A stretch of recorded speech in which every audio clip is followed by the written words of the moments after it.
Chapter 157. Wei Chang chuckled and said, "Zizi, lower your voice. Don't disturb Madam's rest." "Madam? Who is Madam?" Yi Zizi asked in confusion. Lai Gu stroked onto Yi Zizi, who was only 1.2 meters tall, and said with a smile, "Boss's wife." "Ah! Big cousin has a wife," Yi Zizi exclaimed and immediately covered her mouth. Wei Chang smiled, and, with the recent events, Madam is already pregnant. "Ah! Isn't His Honor just a skeleton? How could it impregnate a human? This is too mystical, I'll go take a look." After saying that, Yi Zizi trotted to the side of the tent and quietly walked in. Yi Zizi could see that His Honor was carrying a human woman, and the human woman was so beautiful. Yi Zizi felt that this human woman was the most beautiful human woman that she had ever seen. Yi Hua said faintly, "Be quiet." Yi Zizi nodded her head, then went closer to observe for a bit, then said in a low voice, "Your Honor, can I hug Madam?" "Be gentler." Yi Hua didn't reject Zizi. Zizi is still a child. Yi Zizi slowly crawled in between the two of them, then lightly hugged onto Qinya and buried her head into Qinya's chest. This action of Yi Zizi made Yi Hua a bit unhappy. "If I had known earlier, I wouldn't have let her hug onto me. However, the words that I have said are of enormous weight, not even 20 kun would be able to pull me back." Madam's embrace is so warm, so comfortable. Yi Zizi narrowed her beautiful eyes. No wonder His Honor would like this human woman. The cultivation world's king of vinegar couldn't stand it anymore and said, "All right, let go of me. Your Honor, hug me for a while more, just a while more, I beg of you." Qinya could be seen letting out a light moan, then stretching out her hand, she hugged onto Yi Zizi. Qinya had definitely mistaken Yi Zizi for Yi Hua. This infuriated the king of jealousy. Hugging a doll was one thing, but hugging a child. Still not letting go. Yi Hua shouted out lightly. Yi Zizi felt wronged and said, "It's not me, it's Madam who is hugging me and not letting go." Yi Hua could only forcefully pry open Yi Zizi's arms, then push Yi Zizi away from Yi Zizi. Sure enough, Yi Hua ended up hugging onto Qinya. "Your Honor, you are so stingy," Yi Zizi pouted her small mouth and said. Yi Hua glared at Yi Zizi, then said in a low voice, "Remember to wait for me at the county town tomorrow." "Okay, got it." Yi Zizi responded and left the tent. Madam's embrace was so comfortable, soft. Yi Zizi said a few words to Wei Chang and left for the time being. The future is long. Yi Hua still didn't know how wrong his decision this time was. If he were to know what his little cousin would do in the future, he would definitely not be able to hold himself back from kicking her out and letting her fend for herself outside. While hugging onto the woman in his embrace, Yi Hua let out a breath. Yi Zizi doesn't like humans at all, and I didn't expect that she would fall in love with Qinya right away. From this, it could be seen that Qinya is also very unique. Looking at those tender and beautiful red lips, Yi Hua couldn't help but kiss onto them. So **king soft, so **king comfortable. Right now, it was already late at night, and Wei Chang and Lai Gu had also walked into their own tent. Not long after, Lai Gu's tent began to shake crazily. However, Lai Gu was very smart to set up a barrier so as to not disturb His Honor. Wei Chang's side was not as straightforward as Lai Gu. Looking at Lai Gu's tent, Wei Chang felt very envious.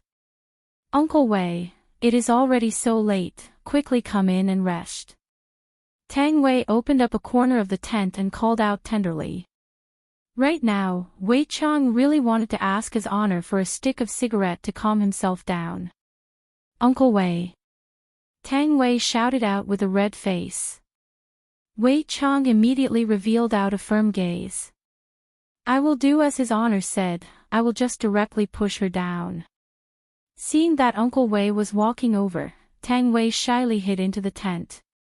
Her face was completely red, and she was extremely nervous. After entering the tent, the entire tent could be seen to be decorated with red as the theme. Looking at Tang Wei, who had her head lowered and had a bashful look on her face, Wei Chang swallowed his saliva. What should I do now? Seeing that Uncle Wei was looking at her blankly, Tang Wei lightly bit onto her lower lip, then slowly undid her clothes. Wei Chang was startled. Tang Wei, what are you doing? I am taking off my clothes to sleep. Tang Wei's face was about to bleed. Uncle Wei is so stupid, what else can I do besides taking off my clothes? Wei Chang could be seen stretching out both of his hands. Tang Wei felt that her heart was about to jump out. Uncle Wei finally took the initiative. But, Wei Chang put on Tang Wei's clothes and said with concern, it is cold in the valley at night, it is better to wear clothes to sleep. Tang Wei, first blood, a drop of blood, right now, there was a huge shadow in Tang Wei's heart. Uncle Wei, can you be a bit more honest? Wei Chang let out a breath and immediately lied down. What should I do? How should I push Uncle Wei?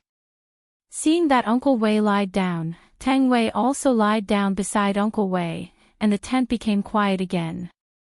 After a long while, Tang Wei turned over and lightly hugged onto Wei Chang. Meanwhile, Wei Chang stretched out his hand and hugged onto Tang Wei's slender waist. This time, Tang Wei felt that there was hope as she said shyly, Uncle Wei, don't you want to? I want to. Wei Chang said gravely. Then why are you still in a daze? Tang Wei felt that she was going to dig a hole in the ground. I have already hinted to Uncle Wei crazily, why isn't there any reaction from Uncle Wei? Wei Chang sighed, I want to sleep, but I really can't sleep. Puff! Double kill, double kill. Tang Wei immediately felt a wave of dizziness. I really want to cry. Does anyone have any good ideas?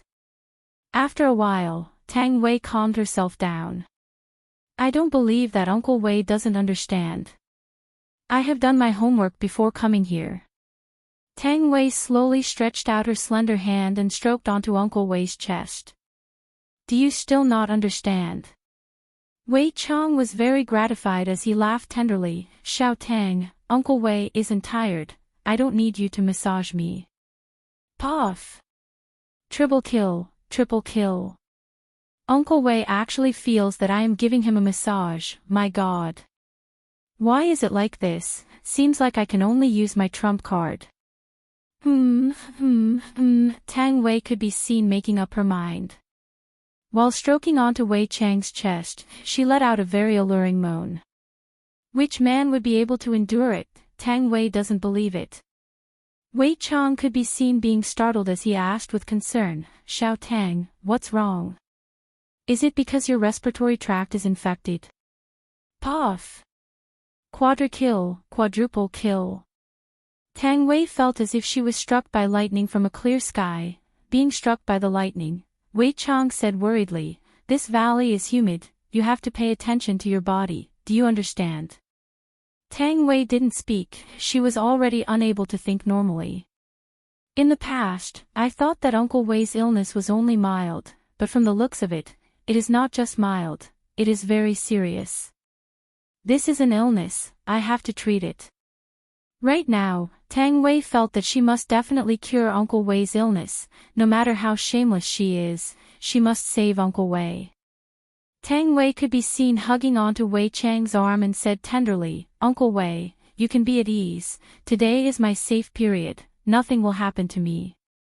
Wei Chang stroked onto Tang Wei's hair and said gravely, Uncle Wei knows, with Uncle Wei here, not only today. You will be safe from today onwards. Pentakill, pentakill. Ace, your woman has already been killed by you. Tang Wei felt that Uncle Wei was incurable, oh my god. Chapter 158. Uncle Wei, I am going to sleep first, you should rest early too. Tang Wei was very hurt, being ignored by Uncle Wei. Uncle Wei went into a daze for a moment, then responded with an oh. Why do I feel that Xiao Tang's mood is a bit low? it shouldn't be. Just now, he expressed his concern for me and also displayed his powerful strength. Why is it like this? Wasn't she supposed to be moved beyond belief? This is how idol dramas come about. With deep doubts, Wei Chang gradually fell asleep. Although there wasn't any substantial progress, at least he had taken the first step and slept together. Just that, thinking that Xiao Tang is going to start school soon, at that time, she might not be able to stay in leisure bar to work anymore. How should I solve this matter? This is really troublesome. Should I eat up the people in school? If Yi Hua knew that Wei Chang was so indecisive, he would definitely teach him a lesson. As a strong person, he should be a bit more overbearing, if not why would women listen to him? Carrying Qinya, Yi Hua took out the pajamas for Qinya to change into. Looking at her body, it was even more alluring than the first time he saw her. Every inch of her skin was emitting out a faint fragrance, and even had a beautiful luster. In any case, no one saw it. Even if someone saw it, kill him to silence him. GGG, the sun revealed itself from behind the peak of Tsang Mountain. A few rays of warm light shone onto the valley, causing people to feel a kind of sweet tiredness. Yi Hua slowly opened his eyes. Qinya, who was in his embrace, started to cry again. As expected, she is a whining monster. Yi Hua, I am hungry. Qinya, who was in her sleep, mumbled. Her beautiful eyes were reluctant to even open. If you are hungry, then get up and eat breakfast. I don't want to get up, sleeping is very comfortable. Qinya moved her body, putting on a more comfortable position. Yi Hua laughed lightly, we are not at home. Qinya slowly opened her eyes and looked around. The scene from yesterday immediately appeared in front of her eyes. You had a nightmare last night. Looking at Qinya's fearful gaze, Yi Hua said faintly. Qinya's tightly knitted brows gradually relaxed. Dream? You went to rest after eating yesterday. So it is like that, you scared me to death. Qinya patted her chest, immediately feeling that something was wrong. When did I wear pajamas? Yi Hua said, I helped you change. You are taking advantage of me again. Qinya said bashfully. Yi Hua pinched onto Bai Ji's tender face. All right, after you change your clothes, come out. After eating breakfast, we will go back. After finished speaking, Yi Hua walked out of the tent. The air here is rather comfortable. Lighting up a stick of cigarette, the four maids had already woken up very early to prepare breakfast, while Wei Chang was sitting at the side of the water in a daze. Lai Gu had yet to wake up. What's wrong? Yi Hua, who was standing at the side, asked. Wei Chang was startled, then hurriedly stood up and shouted out in a low voice, Your Honor. Yi Hua puffed out a mouthful of smoke. It's still early in the morning, and you are already frowning. How could Wei Chang possibly say such a thing out? It was too shameful. Your Honor is worrying too much. Subordinate is just thinking about a problem.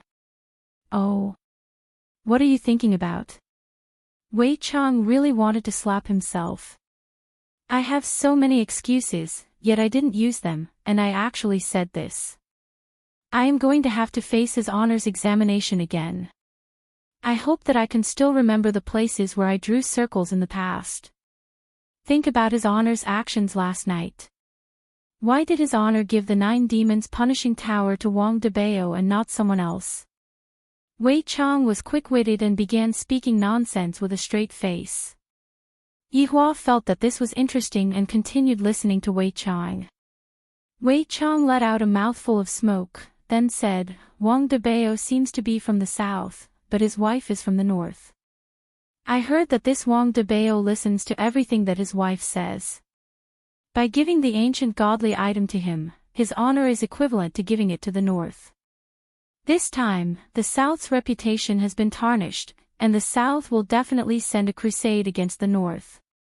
Yi Hua flicked away the ash from his cigarette, then revealed out a praising gaze. That's right, that's exactly what I meant.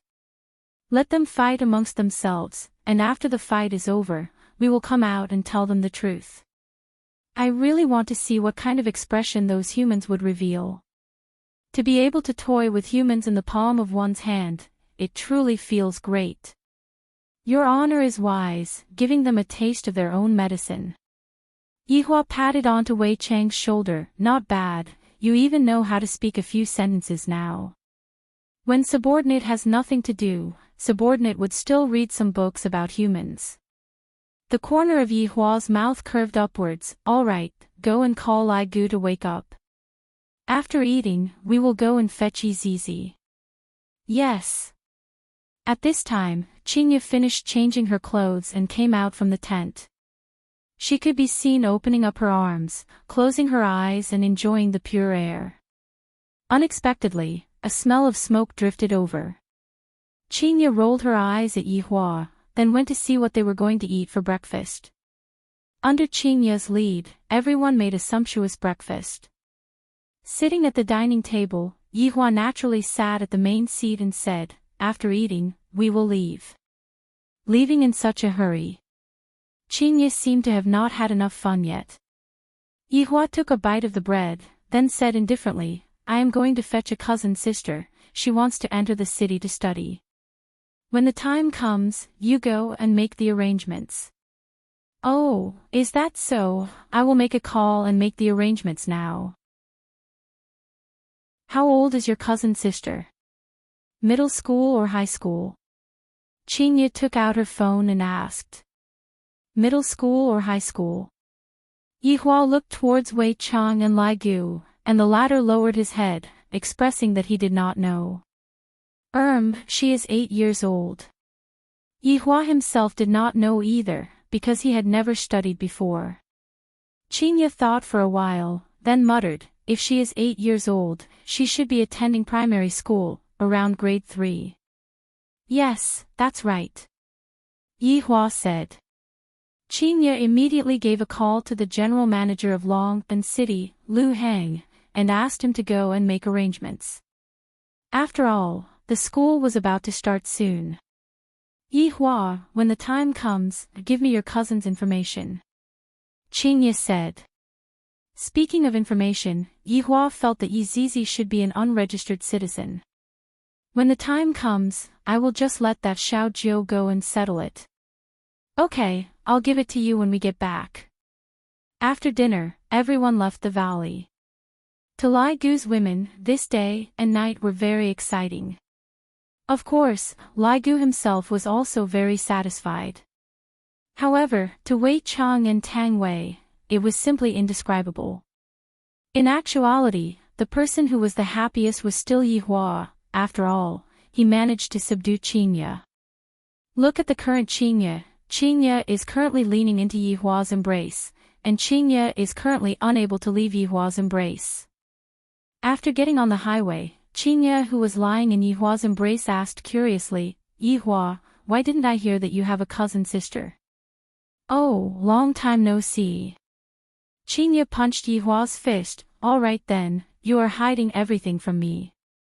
Lifting up Qingye's chin, Yihua immediately kissed onto Qingye's chin, causing Qingye to be dumbfounded. So annoying. There are still people here. Just treat them as if they are transparent. Wei Chang and Lai Gu were very hurt, especially Wei Chang. Why is it that even his honor is able to do it so easily, but I am unable to? I should take this opportunity to properly learn his honor's flirting skills. Chapter 159. In the Cayenne that was following behind, Tang Wei was a bit disappointed as she turned her head and looked outside of the car window. "Tang Wei, did you do it last night?" Bai Xiaozhen, who was sitting at the side, asked in a low voice. "Sigh, if only I did it last night." Tang Wei shook her head, then let out a deep sigh. Thinking about how Uncle Wei acted last night, she felt both angry and funny at the same time. Iran, who was sitting at the front, also became interested. She turned her head and said with a smile, "Xiao Tang, you are already dressed so sexily. Could it be that Uncle Wei did not have any reaction?" Gugu seemed to have injected stimulants last night, and Wenxia was even more miserable. Sure enough, Wen Xia, who was driving the car, blushed, and Bai Xiaozhen even pouted. Yiran, don't say any more, look at the two of you, TSK, TSK. Yiran laughed. Tang Wei let out a deep sigh again. Other people are so blessed, and yet I am worrying about this kind of thing. Forget it, let's just let nature take its course. 2 hours later, Yihua finally got off the highway and arrived at a small town. Yihua chose a remote location to put on an act for the entire time. Have we arrived? Qinya got up from Yihua's embrace and opened the car window to take a look. Yihua nodded his head and arrived at the agreed location, but Yizizi had not arrived yet. She couldn't have gone to prank me again, right? I'm a bit hungry. Qinya rubbed onto her flat stomach and said embarrassedly. She was a pregnant woman, so it was normal for her to be hungry. After all, the big ones have to eat, the small ones have to eat too. Madam, the food in this small town is rather small. Wei Chang took a look and said. Qinya's eyes lit up, isn't there a Shaxian snack there? Let's go there. Yihua had tasted this Shaxian snack before, and it was not bad. Alright, let's treat it as lunch. Yihua approved. The appearance of two Qians in this small town still attracted quite a bit of attention. Curious about what kind of people were sitting inside, the roadside stalls all paid attention to them. When they saw the people that got off the car, all of the males' eyes almost popped out, especially the one that was in the car at the back. He was simply about to spurt out blood. I can't take it anymore. I can't take it anymore. As celebrities, the three of them had already secretly changed their appearances before they alighted from the car. This was also done by the Lai Goose sect. It was more convenient for them to go out and play together. After all, it was more exciting outside than at home. Although the beauty in the car behind made people spurt blood, the woman in the car in front helped them stop the bleeding. It was a sacred and inviolable feeling, so beautiful that it felt unreal. But it was such a woman, that willowy waist was actually hugged by a man. God damn it.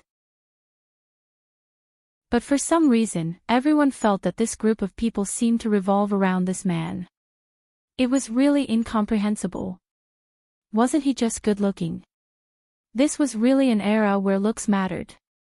Right now, Yihua was also contacting Yizizi. Yizizi expressed her apologies and said that she would be coming over immediately. There was no one in the snack bar in Shaxian County. The boss was sitting at the table. There was a mobile phone, dumpling wrappers, and minced meat on the table. He was watching a drama while making dumplings. Hearing the sound of the door opening, the boss looked up and was shocked. He hurriedly rubbed his hands and asked with a smile, "What would you like to eat?" Qinya looked at the menu on the wall and said faintly, "A set of steamed dumplings." Yihua, what do you want to eat? Stir-fried rice noodle, add an extra egg. Yihua said faintly. Lai Gu pursed his lips, give me a set of mixed noodles. Wei Chang asked Tang Wei concernedly, Xiao Tang, what do you want to eat? Anything will do. Tang Wei's mood was a bit gloomy, but it was also normal. Last night, I had already hinted at Uncle Wei so crazily, but Uncle Wei did not even have any reaction. Thinking up to here, Tang Wei was greatly shocked. Does it mean that people can't get it up after reaching middle age? And Uncle Wei was embarrassed to say it out. I am too stupid, isn't this the same as rubbing salt on Uncle Wei's wound? I shouldn't be doing this, I should think of a way to help Uncle Wei nourish his body and recuperate for a bit. Then, I will go and inquire about the old prescriptions of the people and prescribe some medicine for Uncle Wei to eat. Wei Chang was still looking at the menu, and Tang Wei who was behind him had already given him the title of impotence. Give me a ginseng black chicken soup then. Wei Chang said. Tang Wei had an as expected look on her face. Even Uncle Wei himself knows to nourish his body. My pitiful Uncle Wei has fallen into a chronic illness after reaching middle age. In the future, I have to take good care of him and not let Uncle Wei get injured again. Thinking about last night, Uncle Wei was definitely very gloomy. Last night, Wei Chang was indeed very gloomy. The four of them sat at a table, and very quickly, the steamed dumplings were served. Qinya felt that the steamed dumplings were pretty good. Yihua, does your cousin live here? Qinya asked curiously. That's right, I just want to go out and see the world. Yihua could only say this. Qinya said tenderly, girls should go out and see the world in the first place, only then would they not be cheated by bad men. This is scolding the locust tree while pointing at the mulberry tree. Wei Chang and Lai Gu really wanted to change to another table. The madam is too formidable, to the point that even his honor is speechless. Then, you have to go out and see the world more. Yihua was not someone who was easy to provoke. Qinya snorted and no longer paid attention to Yihua. You only know how to talk back, zzz. The sound of the door attracted everyone's attention. The boss who was currently working looked towards the door, and the spoon that was in his hand even dropped onto the ground. This loli is simply asking for my life. Zizi could be seen wearing a light blue off-shoulder princess dress. Her beautiful collarbone was faintly discernible, the butterfly knot on her waist was cute and moving, and layers upon layers of lace adorned the beautiful dress. She was wearing a big round hat on her head, and her twin ponytails were hanging very naturally behind her head. Different from yesterday, her ponytails were slightly curled up today. Seems like she might have gone to have her hair permed just now. Her pair of small hands were even wearing long gloves, and she was even holding onto a cute little umbrella. She looked just like a little loli that walked out from a two-dimensional world. Looking at Yi Zizi, who was dressed up like this, Yihua couldn't help but feel a bit of a headache. She is your cousin? Qinya mumbled and asked. Yihua nodded his head. I feel that she has seen more of the world than me. Qinya felt that this little loli was a princess from a European royal family. For her to be dressed up so gorgeously, it seemed as if she was going to attend a very important banquet. Yi Zizi was indeed thinking like that. In any case, it was her first time meeting the madam, so of course, it had to be a bit more grand. Thus, she forgot about Yihua's words. Big brother, Yi Zizi waved her hand excitedly, and her pair of eyes curved into the shape of a crescent moon. If it was possible, Yihua didn't want to respond. Coming. Hello, big sister-in-law, I am Yi Zizi. Yi Zizi directly ran in front of Qinya and used that lowly voice to act cute.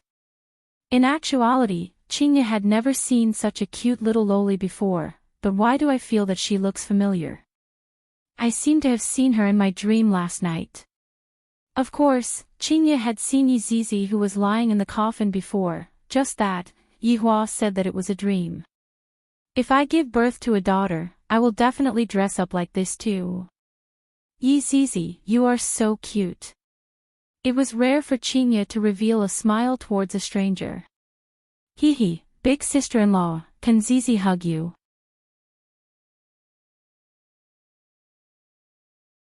Chapter 160. This was the death stare of a supreme being, no, the stare of the Vinegar King. What are you hugging?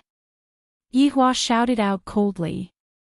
In this world, I am the only one who is capable of hugging. Sure enough, Yi Zizi's hand that was stretched out immediately retracted back, then lowered her head, causing Qinya's heart to ache endlessly. What are you doing, yelling at a girl? Qinya glared at Yihua petulantly, then squatted down and lightly hugged onto Yi Zizi. Ignore him, he is the king of jealousy. Yi Zizi's face immediately brightened up, and with a smile on her face, she leaned into Qinya's embrace. Sister-in-law, your embrace is so warm. This little girl was too good at talking, just like Ollie. Zizi is also very pretty. Cousin-in-law likes her very much. What do you like? Pay the bill and leave. Yihua was in a bad mood. Standing up, he walked to the door and lit up a cigarette.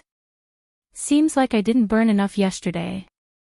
Qinya laughed bitterly, don't care about him.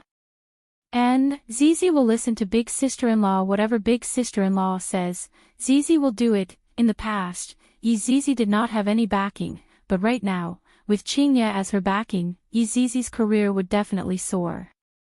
And, so obedient. Qingye stretched out her hand and pinched onto Zizi's little face. Wei Chang and Lai Gu were immediately startled. However, Zizi didn't react excessively. She was still smiling, which made the two of them feel relieved. They were afraid that Zizi would instantly kill the madam. Other than Yihua, Qingye was the second person who dared to pinch Zizi's face. No. Qingye was the first human who dared to pinch Zizi's face. Yihua gave a serious warning to Zizi, while Zizi expressed that it was sister-in-law who was holding her hand, and that she was being wronged. Only a fool would believe you. Half an hour ago, Qingye was still snuggling up to Yihua, and right now, Zizi was sitting in the middle of the car. Sit in the car at the back. Yihua said. Zizi immediately revealed an expression of fear, then immediately hugged onto Qingye. Pouncing onto Qingye was a matter of course. Qingye patted onto Zizi's shoulder, then said to Yihua, "Why are you being so fierce for? The one who was supposed to receive it is you, and the one who is supposed to be scolding right now is also you." Wei Chang and Lai Gu pretended not to hear anything. Lai Gu, when we reach Longtan City, bring Zizi to look for a house to stay in. Yihua decided to change his way of thinking. Before even waiting for Lai Gu to reply, Qingye said unwillingly, "You are letting an 8-year-old little girl stay outside by herself. Is there any big cousin like you, 8 years old? Even if it wasn't 8,000, it would at least be 800. Sister-in-law, Zizi is scared," Zizi said pitifully. "Yihua, you don't have to argue with Yihua anymore. Yutong's room is big enough, just let Zizi and Yutong sleep in the same room." Qingye gave a suggestion that could not be opposed. But was it really okay to let two Chinibyu girls sleep together? Aren't you afraid of causing a commotion? If Qingye knew about Yihua's future development, she would definitely agree to Yihua's request. Going out to live was also a kind of release. After all, a child should live independently as early as possible. Yihua glared at Qingye. "If anything happens, you settle it yourself." "Let's settle it then." Qingye snorted. "Eldest cousin-in-law, you are so good to Zizi." Zizi smiled sweetly, which melted Qingye's heart. Just that, when Qingye saw that Zizi's pupils were scarlet red, she became very puzzled. "Zizi, why are your eyes red? Did you wear cosmetic contact lenses?" Zizi blinked her beautiful eyes. No, Zizi was born like this. Although it was rather weird, this pair of red pupils in Zizi were still quite effective. 4 p.m. in the afternoon, the group of people arrived at the entrance of Leisure Bar. Qingye brought Zizi into the bar first, while Yihua had to give a few instructions. "Do not slacken your intelligence work, report to me on time every day. Also, let Xiao Jiu go and handle Zizi's identity information." Yihua said faintly. "Yes. Yes." Yihua nodded his head, lit up a cigarette and walked into Leisure Bar. Wei Chang unbuckled his seatbelt and said, "You can go back first, I will go and send Xiao Tang off." "Gluttonous monster, what are you talking about? Send her off by car, you are even riding a bicycle to send her off." Right now, Lai Gu was very extravagant. Lai Gu could be seen opening the car door and saying, "This car is for you. Don't be too stingy when chasing after a woman, sometimes, you also need to give her some face." Wei Chang went into a daze for a moment, then felt that what Lai Gu said was right, not having a car was indeed inconvenient. "I won't be polite then." Lai Gu immediately revealed out a crafty smile, then, "I will hand over the matter that your honor instructed me just now to you bye-bye." After pausing for a moment, Lai Gu added another sentence, "Grab hold of the opportunity at night. As a brother, I can only help you to this step." Wei Chang knew that Lai Gu definitely did not have good intentions by gifting a car for no reason. However, this kind of small matter can be handed over to Death Mage to take care of. After sending Xiao Tang back, I still have to go to work at night. Not long later, Tang Wei sat on the car and cried out in surprise, "Uncle Wei, why did you suddenly want to buy this car?" It was definitely Lai Gu who said it again. "It's convenient for me to pick you up." Wei Chang stretched out his hand and stroked onto Tang Wei's cheek. "But this car is too expensive." "It's fine, Uncle Wei can afford it." Wei Chang laughed and headed towards Tang Wei's residence. Lai Gu went back as well. "I haven't even handed over my public allowance for today." In Leisure Bar. Just when Yihua walked up the stairs, he heard Qing Yutong's cry of surprise and Yi Zizi's cry of surprise. Pushing open Qing Yutong's door and taking a look, even Qing Ye went into a daze at the side. Qing Yutong could be seen wearing a level 3 helmet, a level 3 bulletproof vest, a frying pan was hanging on her butt, and she was also wearing a teacher's uniform. Yi Zizi's gaze was fiery, as if she had found a like-minded comrade. "Brother-in-law, big sister, you two only went out for a day, and the child is already so big." Qing Yutong cried out in surprise and carried Yi Zizi up. "This little loli is too cute." Yi Zizi felt that this aunt's embrace was not as warm as her sister-in-law's, but it was still rather comfortable. "Whoa! Aunt, you are going to suffocate me to death." Yi Zizi couldn't take it anymore. This aunt is too savage. "Aunt!" Qing Yutong immediately collapsed. "Forget about being called aunt by Ali, right now. Even this little loli wants to call me aunt. Don't you think that I should be angry?" "Yutong, she is called Yi Zizi. She is your brother-in-law's cousin." Qing Ye explained. Qing Yutong's eyes lit up. "Why call me aunt? Call me big sister. I am your sister-in-law's little sister." "Since she is sister-in-law's little sister, I will give her face." "Hello, big sister." "Mommy, this is too cute. Where did you buy this princess dress from?" "Not bad, I bought a lot of it too, but I didn't dare to wear it, afraid that other people would say that I am a lunatic." "It's all right now, we can wear it together." Yihua said faintly, "Two lunatics." "Really? Zizi also has a lot of beautiful princess dresses." "Zizi, do you know what cosplay is?"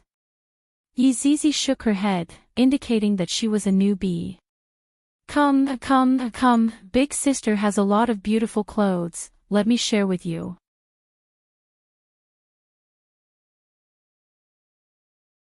Chapter 161. Qing Ye had originally thought that Yi Zizi would stick to her very much, but I didn't expect that. Yi Zizi would be snatched away by her younger sister. "It's just a few pieces of clothing, do you think that it'll hurt or not?" Yihua walked in front of Qing Ye and said faintly, "This is just the beginning, in the future, you will have to suffer." After finished speaking, Yihua walked into the bedroom and prepared to take a bath. Qing Ye seemed to be able to see through why Yihua was worried. "Look at that smug look on her little sister's face, as if I have a lot of beautiful clothes that you don't." Meanwhile, Zizi's eyes were shining brightly, and her face was filled with envy. Letting out a sigh, Qing Ye walked into the bedroom, and just happened to see that Yihua was currently changing his clothes. Originally, Qing Ye wanted to avoid Yihua for a while, but thinking that they were already an old couple, what was the point of avoiding Yihua? "What's wrong? You're not going to seduce them anymore." "Go to hell." Qing Ye snorted. "Since you asked Yi Zizi to come over and live with me, you will have to be responsible for her in the future." Yihua said faintly, then walked into the bathroom. Qing Ye let out a deep sigh, then sat on the bedside and covered her face. Yi Zizi doesn't seem to be that lowly that she looks like on the surface. At this moment, in the Bai family in the far north, Bai Cixin held the 9 demons punishing tower in her hands and studied it carefully. Meanwhile, the black mist above the 9 demons punishing tower slowly wrapped around Bai Cixin's hands. Wang Debao and Bai Qi stood at the side. Honey, be careful. Wang Debao shouted worriedly. Bai Cixin shook her head and said softly, I'm fine. Don't be nervous. Sure enough, the black fog only circled around for a while before shrinking back into the tower. We have the 9 demons punishing pagoda. Our Bai family can also become an aristocratic family. Bai Cixin slowly put down the 9 demons punishing tower. Her beautiful eyes were filled with the yearning for power. Congratulations on getting your wish, big sister, Bai Qi said with a smile. Wang Debao was the same. Congratulations, my wife. Bai Cixin chuckled. Our Bai family is not the only one who has an ancient godly device, the Shao family also has one. However, there is only one spot. Sis, why don't we destroy the Shao family? Bai Qi suggested. Bai Cixin picked up the teacup, blew on it gently, and took a sip. I want to, but there are rules. Shao Yi is at his weakest right now. This is indeed a good opportunity.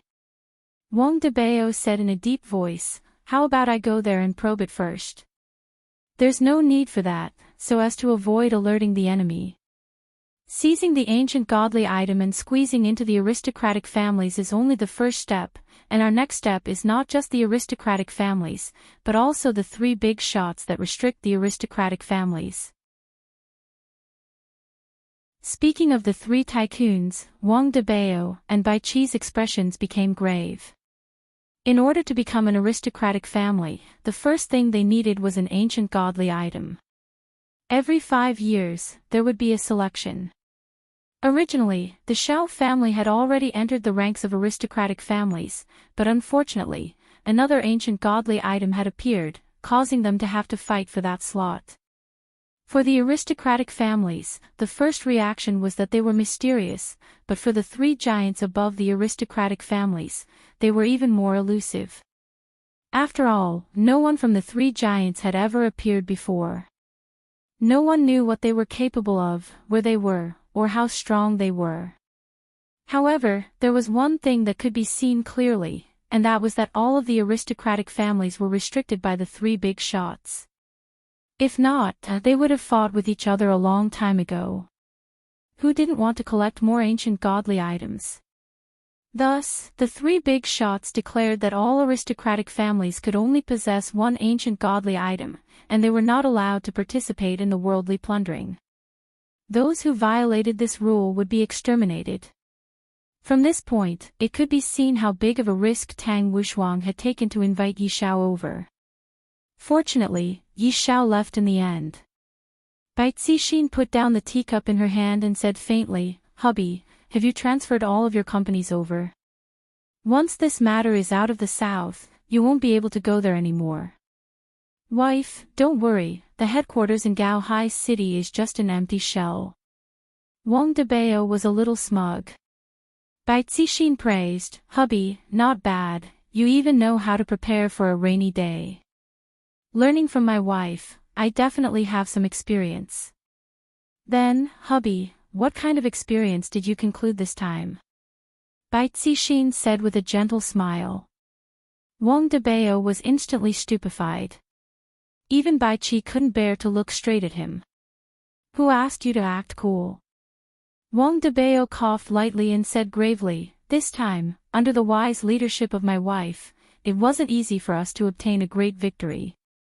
If it wasn't for my wife's intelligence, how could I, your husband, be able to succeed so easily? Bai Cixin covered her mouth and laughed lightly, to be able to receive such a high evaluation from my husband, I, your wife, am overwhelmed by the favor. It's what I should do, it's what I should do. Wang Debao laughed mischievously. He was looking forward to the reward very much. After withdrawing her smile, Bai Cixin asked seriously, Hubby, tell me what happened last night in detail, don't leave out any details. All right. In the next hour, Wang Debao fully displayed his eloquence, turning himself into an undying hero, and obtained the most valuable treasure. Brother-in-law is truly amazing, to be able to deceive those few families. Bai Qi sighed. This brother-in-law of mine looks like a simpleton, but in actuality, he is full of evil tricks. After hearing what Bai Qi said, Bai Cixin didn't say anything, and with a grave expression, she stood up. You said that the black robe appeared at the start, and he even brought along Yun Sek's sect head, Sun Fang. And in the end, he ran away for no reason. That's right, I am also puzzled. They suddenly appeared, and I thought that they were also after the ancient godly item, but who knew that they would run away? Wang Debao also didn't understand what was going on. Sun Fang's reputation had already spread far and wide a few days ago, and yet, this black robe brought her out again. Making her furious. Making her hate. Could it be that the black robe wants to make her his own? Bai Cixin muttered. Big sister, you can even think of this. Bai Qi exclaimed. Wang Debao chose to remain silent, otherwise, he would have to ask more questions later on. Bai Cixin continued, even though I've never seen that black robe before, I'm sure that a powerhouse like him wouldn't do something so despicable. Someone must have slandered him, and Black Robe took advantage of this to isolate Sun Fang. This is also why Black Robe suddenly appeared. He wanted everyone to slander Sun Fang, so that Sun Fang could see her situation clearly. After hearing what Bai Cixin said, Wang Debao's expression became grave, and he let out a breath. That Black Robe is too terrifying, his thoughts are actually so meticulous. What happened to the little girl in the coffin in the end? Bai Cixin asked. Wang Debao shook his head. I don't know. At that time, I took the 9 demons punishing tower and ran away. Who would have the time to care about a corpse? Who is that Sung Di who suddenly appeared? Who knows, but he seems to be in contact with the people in the north. Wang Debao said. What about the people that you brought with you? Bai Cixin asked. I can't contact all of them. I heard that He Feng, Xu Zhenhai, and Man Kai didn't come back either. It's as if they disappeared from the world. Bai Cixin took a deep breath. Hubby, Bai Qi, I feel that this matter isn't that simple. We have to be careful right now. The forces in the south will definitely not let what happened last night go. There is going to be a tough battle soon. Bai Qi, you go and make arrangements. All right, big sister. After speaking, Bai Qi took the lead and left. What about me? Wang Debao asked with a smile. Bai Cixin slowly walked over and held onto her husband's hand, then said tenderly, Hubby has worked hard for an entire night outside. Of course I have to reward you. F***K, the main show is coming. The two came to the bedroom, and Bai Cixin took a charming look at Wang Debao. Hubby, this time I bought an enhanced version of popping candy, and it's even spicy. It should taste good if you pair it with iced water.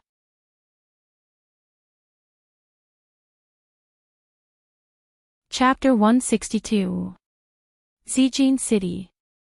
Within Tang family's manor, Tang Wushuang was currently sitting on the sofa while trembling with fear. Behind him were his 2 wives, Quan Anrong and Mu Jia. A middle-aged man was sitting on the sofa in the middle. His hair was smooth and shiny, thick eyebrows, big eyes, tall nose bridge, and the shape of his face was even more so the golden ratio. Just that, his dressing was a bit casual, with a shirt, flowery shorts, and flip-flops. The man looked at his phone, then picked up the teacup and took a sip, and his brows slightly wrinkled. Upon seeing that, Mu Jia immediately walked forward and personally poured the tea for him. Suddenly, the man shouted out, This damned author is breaking a chapter again. It's fine if he updates slowly. He even breaks chapters every day, and he even shamelessly asks for tips, asks for recommendation votes. Wushuang. Send me a box of razor blades to this author, forget it. Directly find this author for me and ask him to update for me every day. If he doesn't update, I'll beat him to death. Tang Wushuang laughed dryly. All right, master, I'll do it immediately. The man's name was Gue Qingren. 5 years ago, He saved Tang Wuxuang, who was on the verge of death, and taught him some skills. After that, Tang Wuxuang returned to the city and showed off his capabilities, taking back everything that belonged to him. Gue Qingren put down his phone, then picked up the teacup again and took a sip. It has been a few years since we last met, Wuxuang, your harem has increased again. It is all thanks to Master. If not, how would Wuxuang be able to achieve what he has today? Tang Wuxuang said sincerely. He was actually rather unfamiliar with his master. His master could be said to be an existence that came and went without a trace. Woman, you have indeed achieved something, but your authority did not change at all. Master is a bit disappointed. Gue Qingren put down the teacup and took out a stick of cigarette.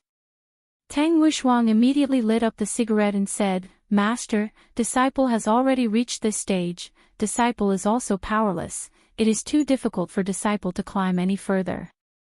With your current mentality, it would be good if you don't drop. Gue Qingren took a puff and said disdainfully.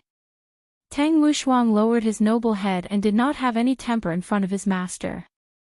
Master can poke me to death with just a finger.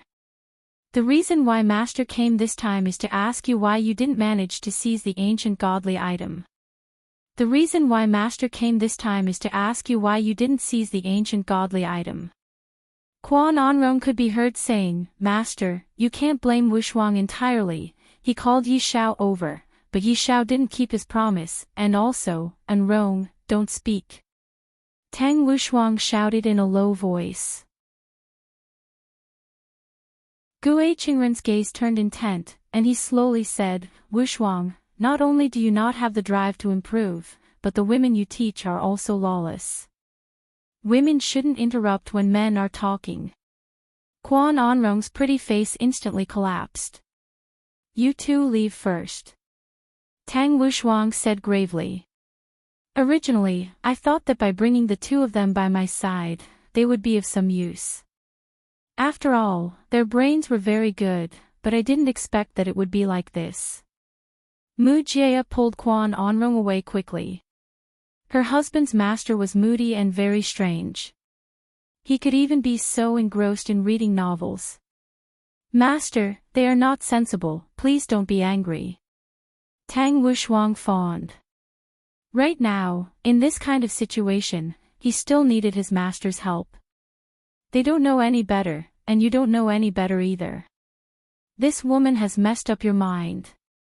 Tang Wuxuang hurriedly replied, Yes, yes, yes, what teacher said is correct.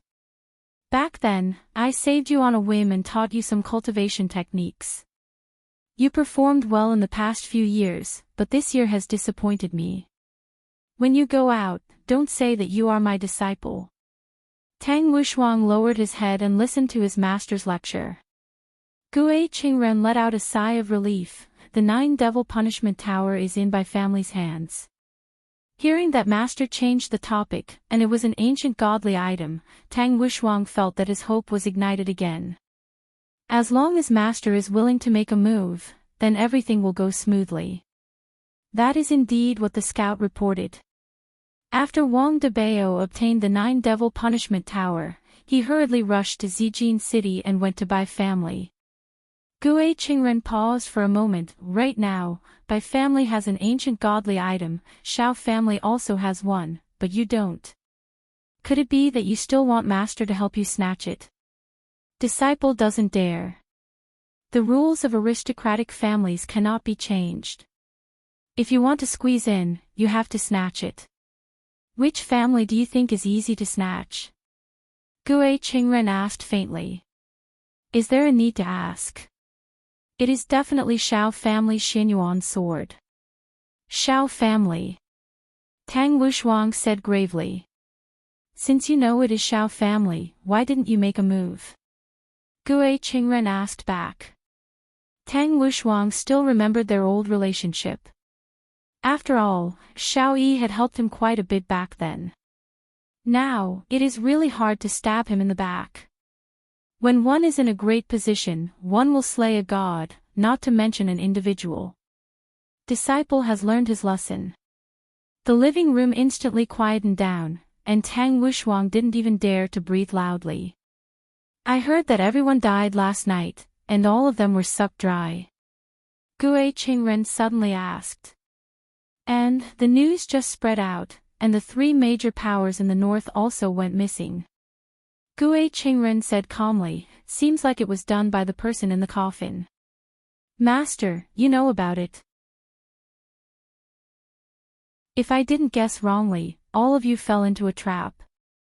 Gue Qingren laughed lightly, picked up the Snickers bar on the table, opened the packaging, and slowly chewed on it. Tang Wushuang turned pale with fright, and he instantly understood something. Master, compared to this person, we are about the same. Tang Wushuang's heart sunk. Master actually has such a high evaluation of this person, unimaginable. That's right, what is going on with that black robe? Gue Qingren continued to ask. Tang Wushuang told him the cause of the matter, and Gue Qingren fell into contemplation after listening to it. After a long time, Gue Qingren said faintly, this black robe isn't a big deal, the important point is the person behind him. But right now, everyone in the circle is saying that the black robe is the boss. Gue Qingren's gaze turned cold, I should have really killed all of those women of yours. Did your brain get clamped by women until you became stupid? You can't even see through this kind of scheme. But, Wushuang, let Master ask you a question. When have you seen Master make a move before? Tang Wushuang swallowed his saliva. Indeed, I have never seen Master make a move before. Never. A truly powerful person would not even spare a glance for ants. In his eyes, ants are merely dust. Gue Qingren said in a deep voice, as if he had met his match. Master is powerful like this. Tang Wushuang immediately bootlicked. As expected, it is useful. Gue Qingren leaned on the sofa, and with a deep gaze, he said faintly, Master has a feeling that the dispute between the North and the South was planned by this bar. Wushuang, investigate this bar properly. Disciple understands, Master, then who exactly is the boss of this bar? Gue Qingren let out a heavy sigh, if it isn't that boss, then it is that security guard. One of them is the mastermind behind the scenes. Alright, Master is going to rest now. Master, do you want Disciple to make arrangements for you? It is better for you to keep those useless women for yourself. Don't forget to help Master tie up that author, if he doesn't write, I will break his legs.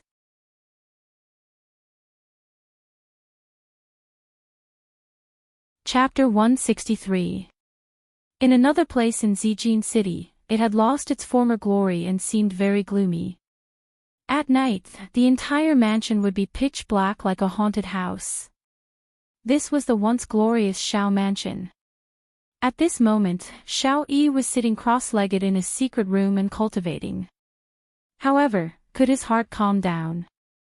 From his furrowed brows, it could be seen that he could not calm down. His beloved wife had died, but he did not even dare to hold a funeral. Her body was still sealed in ice. His son only knew that his mother had gone on a business trip. It had only been a few days and he was already clamoring for his mother to come back. However, could she come back? She could not. Opening his eyes, Shao Yi's eyes were bloodshot. The battle with the black-robed man had caused his blood to flow in reverse and left behind a root that could not be removed. His beloved wife's death had damaged his heart and veins. With these kinds of injuries, there was no way he could recover and he would not be able to hold on for long. However, he was dead. What about them? What about the children? His former enemies would turn their spears to them. Thinking about this, blood flowed out from the corner of Shao Yi's mouth. He was beyond cure. Dragging his heavy body, Shao Yi opened the door to the secret room. However, the moment he walked out, his slightly bent back straightened. He swallowed his bitterness to prevent the women from worrying. Enduring the chaotic spirit energy in his body, Shao Yi came to the main hall. Who would have thought that all the women would be gathered together as if they were having a meeting? Big brother Shao, you came out of seclusion. Yuchi quickly went up to support him. Her stomach was already slightly bulging. Looking at Yuchi's stomach, Xiao Yi squeezed out a smile. Are you alright? And, big brother Xiao, don't worry about us. We are fine.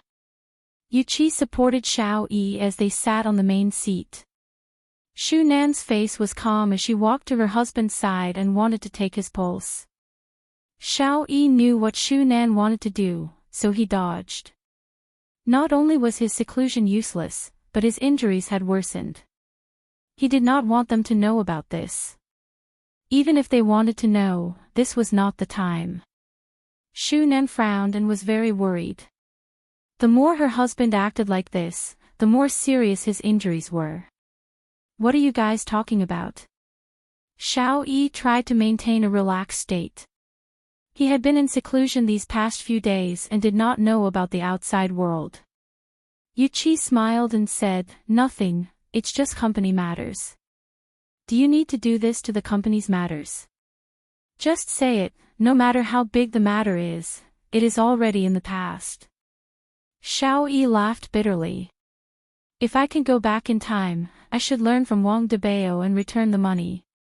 He had thoroughly played out the phrase, losing one's wife and losing one's soldiers after losing one's wife. The girls looked at each other. Finally, Shu Nan told them what had happened these days. Wu Shuang is here to give money.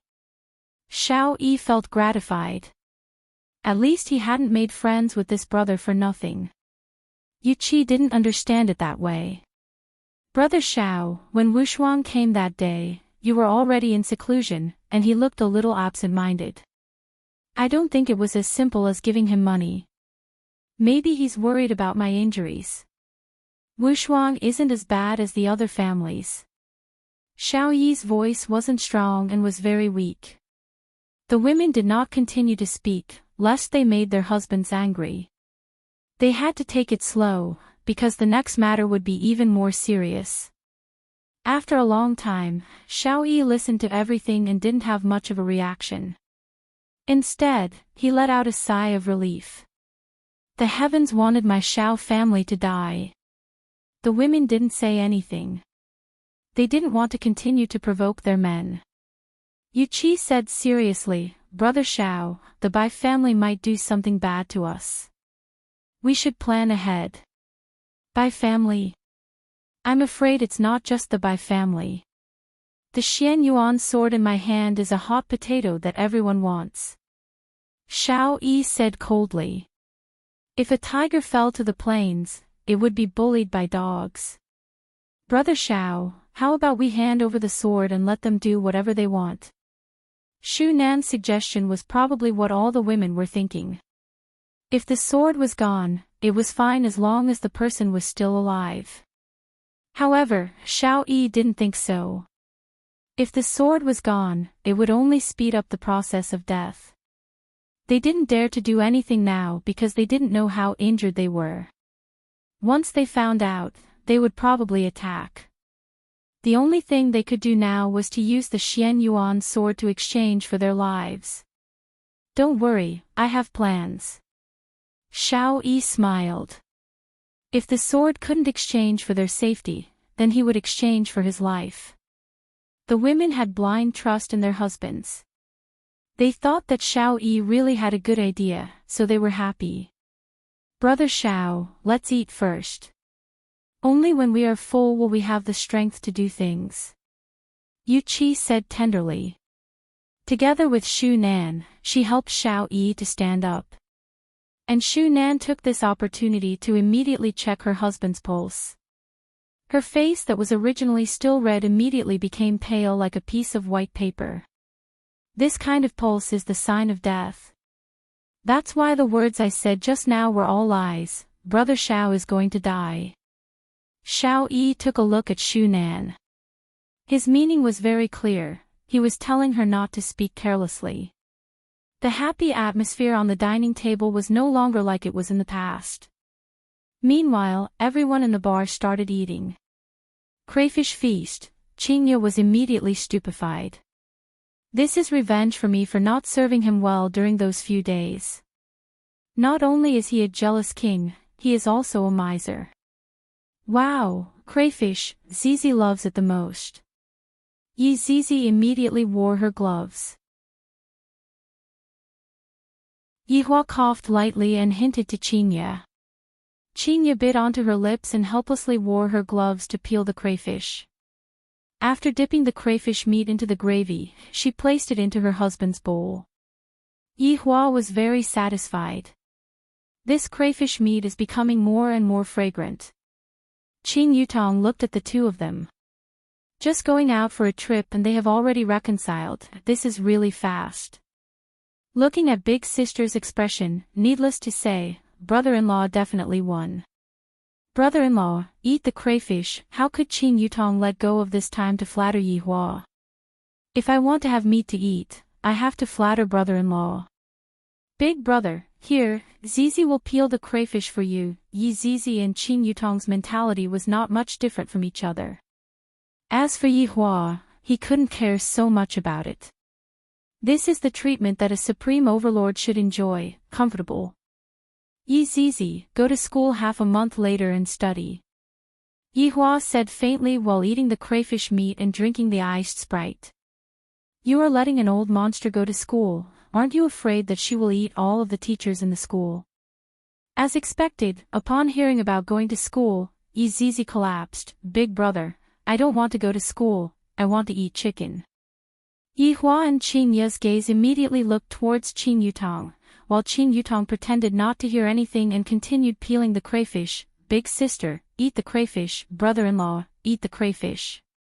Qin Yutong. How can you lead a child astray? Qin Ye criticized harshly. It has only been a few hours, and you have already made an innocent and pure lowly degenerate to the point where she wants to eat chicken without even going to school. Qin Yutong raised up both of her hands and said with grievance, brother-in-law, big sister, you really can't blame me for this. After finished speaking, Qin Yutong even pulled onto Zizi's skirt. Big brother, big sister-in-law, you really can't blame big sister Qin. Big sister only told me how to operate the game, and also how to control the gun and snatch the airdrop. It was Zizi who got addicted to it. Zizi said pitifully. Pooh.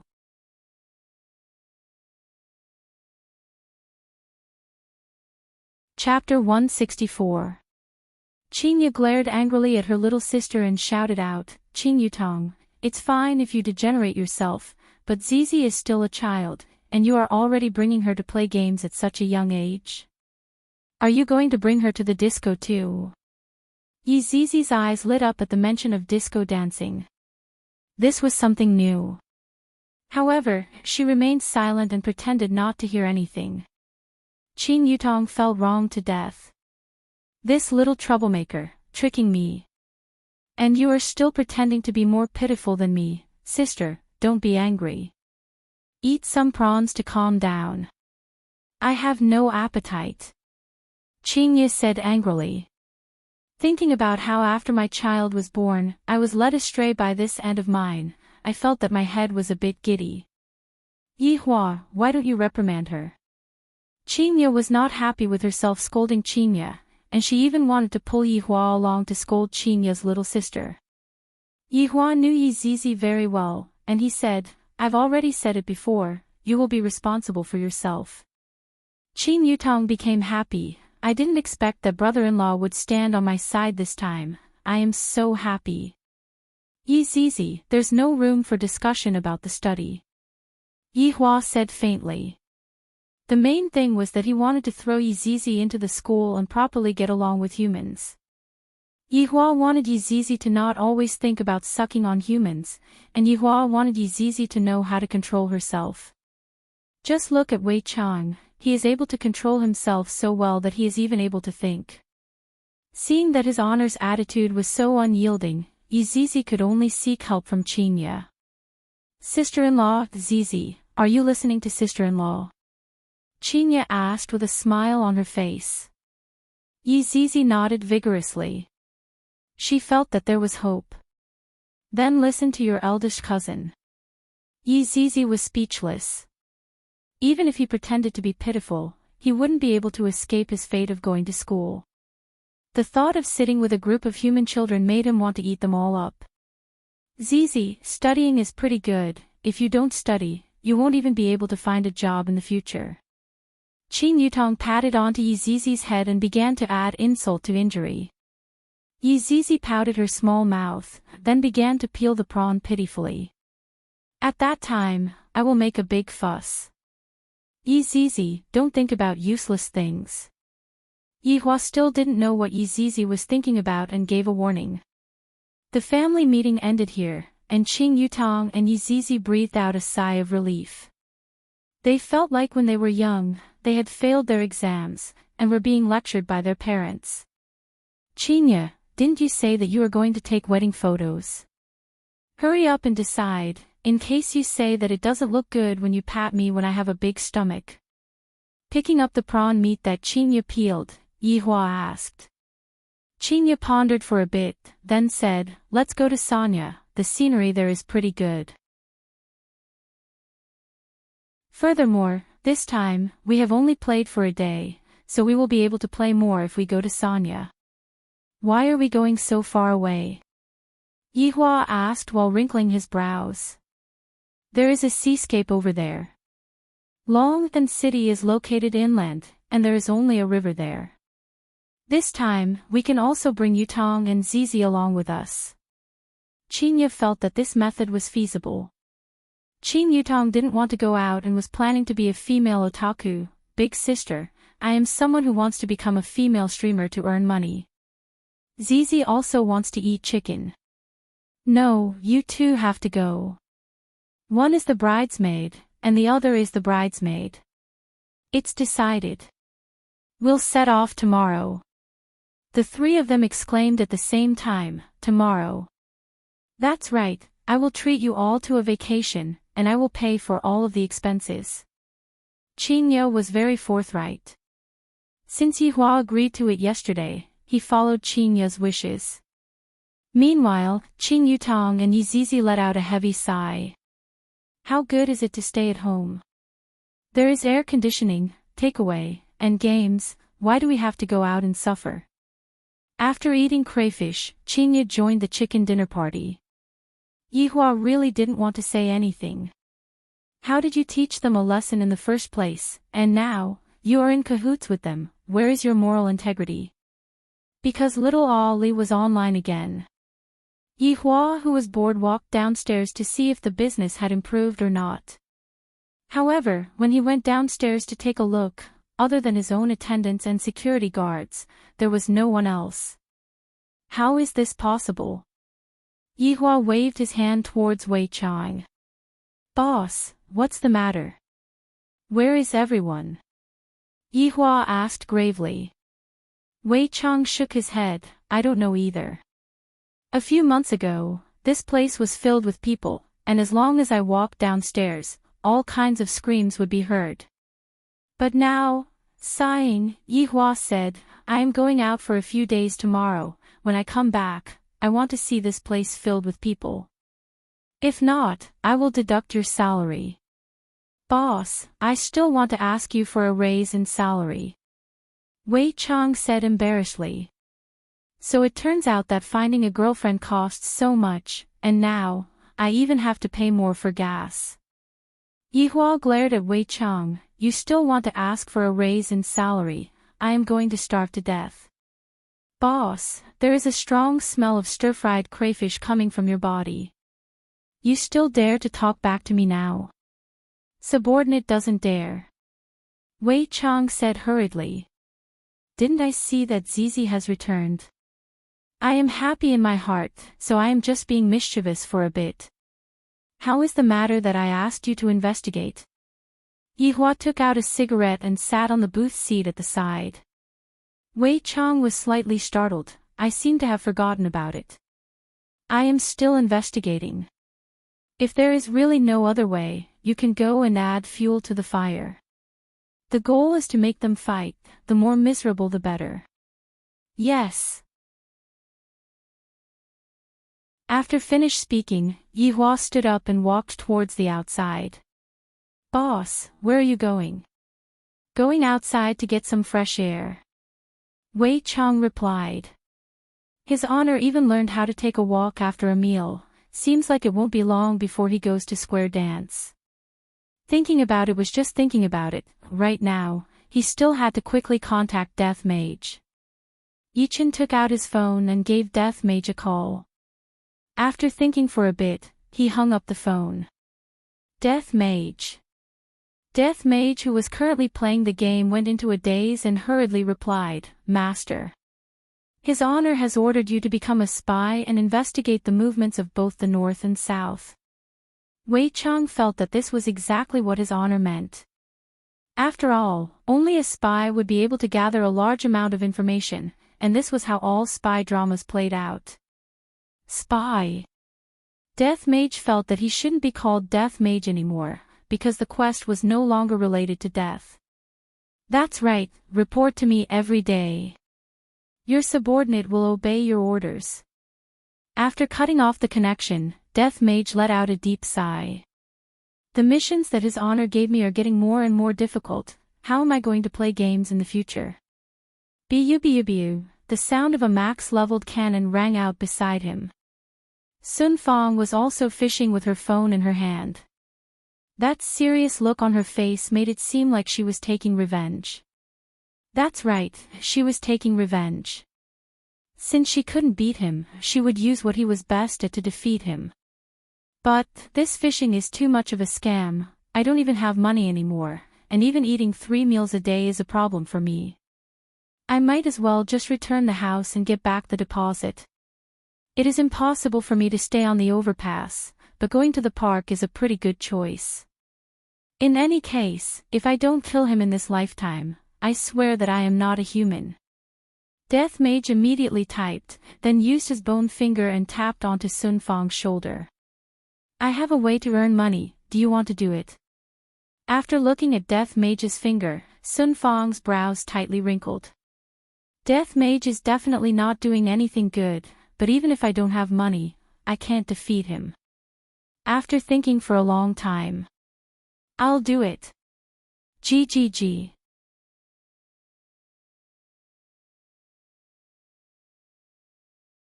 Chapter 165. Death Mage already had a plan on how to complete His Honor's order. This is going to be a very different kind of spy job, and it is filled with blood and cruelty. I really like it. On the other side, Yihua took a stroll outside, and when he came back, there was an additional document bag in his hands. This document bag was sent over by Lai Gu, and inside the document bag was Yi Zizi's personal information. Right now, I don't even need to go and look for little Joe. Lai Gu already has resources in his hands. Not bad, not bad, you are starting to have brains. Returning to the second floor, Yi Zizi could be heard shouting into the microphone, while Qing Ye and Qing Yutong were both silent. Auntie, you're such a noob. Little Ali's childish voice sounded from the headset. Yi Zizi was furious. Don't call me auntie. But you are Auntie Qing's little sister. If I don't call you auntie, what should I call you? Yi Zizi received 10,000 damage. Have you ever seen such a lowly auntie? Qing Ye and Qing Yutong smiled tenderly, but didn't say anything. When these two buffoons are placed together, they are simply capable of tearing apart the sky.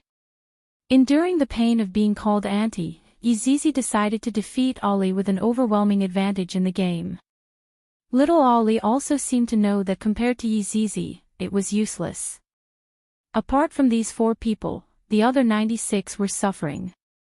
Among them, more than 70 heads were split evenly between 2 people. There were also more than 20 who couldn't take it anymore and self-destructed. In the end, as soon as these 2 accounts appeared, all sorts of explosions would appear on the screen. This game couldn't be played anymore. When faced with 2 immortals, you could only kneel. I didn't expect that Yi Zizi would be so powerful. In the beginning, she was still very unfamiliar with the game, and after a few rounds, it was as if Yi Zizi was cheating. In a certain live stream room, there were countless bullet screens. Host, aren't you the Immortal Slayer King? Now that there are two celestial beings, streamer Celestial Bane, please. Also begging streamer Celestial Bane. Host, please give the world a clean PUBG. On the screen, the host clutched his stomach with a pained expression. I'm really not in the best condition today. I have a stomachache. I'll go offline first. After saying that, the stream went dark. Celestial Bane. Cook me when the time comes. That was a revolver monster, and now there was a crossbow monster. Should I consider switching professions? The live stream was in chaos. The host actually ran away. Everyone, stop scolding the host. Maybe the host is really not feeling well. I'd be a fool to believe him. Two deities destroyed the balance of the game, and this streamer actually pretended to have a stomachache. Why don't you just say that you're on your period? I heard that my goddess, Yu Tong, is going to start a live stream and play PUBG. I'm going to watch my goddess. What's there to watch?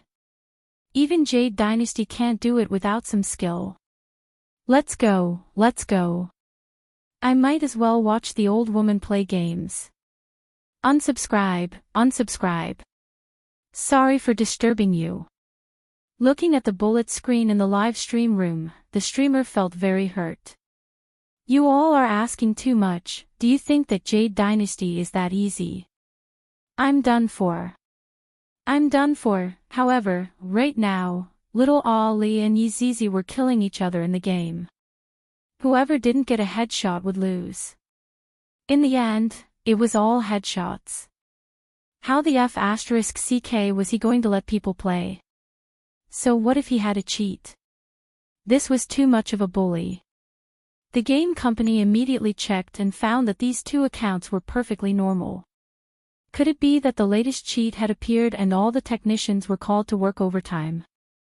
In the first place, there was no cheat, so how was it possible for them to check? In the end, those technicians didn't return home for an entire month, and they didn't even know that they were cuckolded. Yihua stood behind Yeezy and watched as she cheated with her instincts. However, he didn't expect that Ali would actually be able to fight to a draw with Yeezy. This little Ali is rather mysterious. Northwest Desert, this place was completely uninhabited. If an ordinary person were to walk on this desert, they would die within a few days and become the food of vultures. Under the moonlight, two people walked onto this desert. They wore cloaks and walked forward while bending their bodies. After a long time, the two people stopped their footsteps. One of them formed a seal with both hands, and a faint water ripple appeared in front of his body. Soon after, the two people stepped into the water ripple, and the desert returned to peace once again. The two people that stepped into the desert took off their cloaks and took a deep breath. One of them smiled and said, "The air in our voidless realm is still the best, the air in the secular world is poisonous." Of course, this voidless realm is under the protection of the ancient Eastern Emperor. To be able to become a member of voidless realm is also a supreme honor. That's right, if we are able to see the Empress once, we would have no regrets in this life. Soon after, the two people looked towards the tallest existence within the mountains, and their gazes were filled with endless worship and reverence. Soon after, the two people slowly kneeled down and bowed towards that person to show their respect. Looking at the entire voidless realm, it seemed as if the entire voidless realm was sitting above the layer of clouds, and the mountains were even floating above the layer of clouds. All of the buildings were located at the edge of the mountains, and on top of every mountain, there was a majestic palace, which symbolized the authority of the voidless realm. However, on the highest mountain peak, there was a majestic palace. The entire palace was engraved with majestic divine dragons, and each of the 8 dragons coiled around a white jade stone pillar. The 8 dragons had glaring eyes and sharp claws, scales and beards on their bodies, and the dragons had the power to uproot the mountains and rivers. In the sky above the palace, there was actually a waterfall, and the sound of the waterfall was high and low, just like the melody of a zither. Green trees intertwined with each other, and the chirping of cicadas and drums could be heard.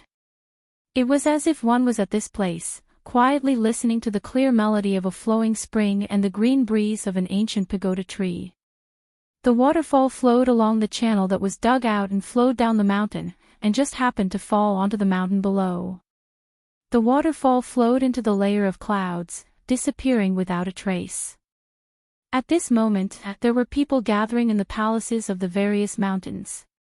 8 elders landed in front of this majestic palace, then bowed their bodies and waited. In front of the palace stood 4 golden-robed and silver-armored imperial guards, and their entire bodies were emitting out faint killing intent. After a long time, one of the guards shouted out, "Enter." The 8 elders slightly straightened their bodies and walked into the palace. On the throne at the center of the palace, a woman with extraordinary aura could be seen sitting on it. On her head was a dragon phoenix golden crown, and her appearance was picturesque. Although her pair of eyes were beautiful, there was a layer of frost on them. The dragon-patterned purple robe that was worn on her body made the cold aura that she was emitting rise to a peak. This was a woman that even men would not be able to raise their heads. Her name was Donghuang Baiji. "Subordinates kowtow to your majesty." The 8 elders bowed and greeted. Donghuang Baiji, who was sitting on the throne, had a calm expression on her face, and not a single ripple could be seen on her face. Donghuang Baiji slowly raised her hand. The 8 elders stood up and stood on both sides of the palace. "Yuanda, what is the matter that requires us to discuss in the middle of the night?" Donghuang Baiji asked faintly. A relatively short and small elder stood out, then cupped his hands and said, "Your Majesty, a demon has appeared in the secular world. That 9 demons punishing tower cannot be considered to be a demon." Donghuang Baiji said faintly, seemingly not placing the matter in her eyes at all.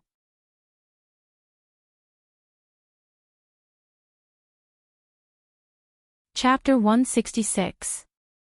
Seeing that the Empress didn't say anything, Yuanda continued to speak. The disciples who just returned from the secular world reported that over 10,000 people had died in the fight for the ancient godly item this time, and there were still 1,000 people who went missing.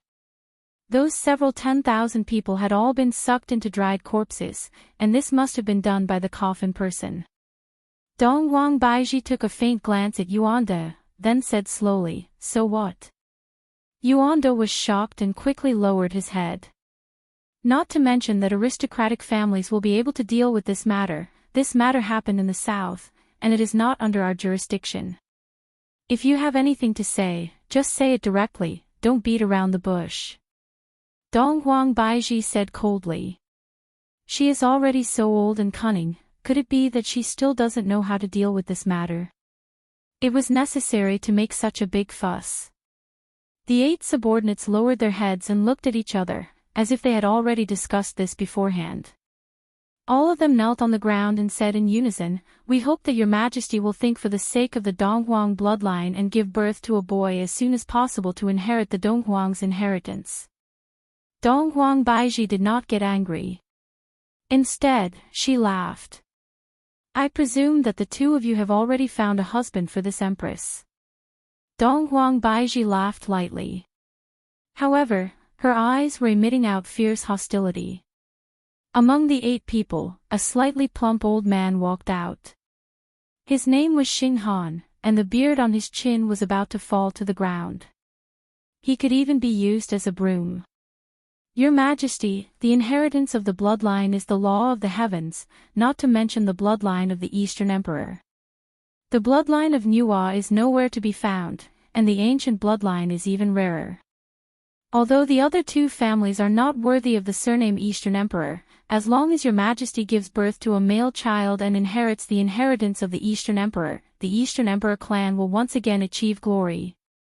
As he spoke, Xing Han knelt down again. When the others saw Xing Han kneeling down, they also knelt down. Donghuang Baiji, who was sitting on the throne, did not say anything. Xing Han continued, "The aristocratic families in the north are controlled by us, Donghuang, while the aristocratic families in the south are controlled by the Ji family. Although the Ying family lives in the south, they don't care about worldly affairs. I feel that the Ying family is the best choice. After a short pause, Xing Han continued, the second son of the Ying family, Ying Kongshi, is talented and virtuous. He's also quite handsome. He's the best candidate for the Empress's husband. Are you done? Dong Huang Baiji asked faintly. Empress. All of you can leave. Dong Huang Baiji waved her hand and stood up.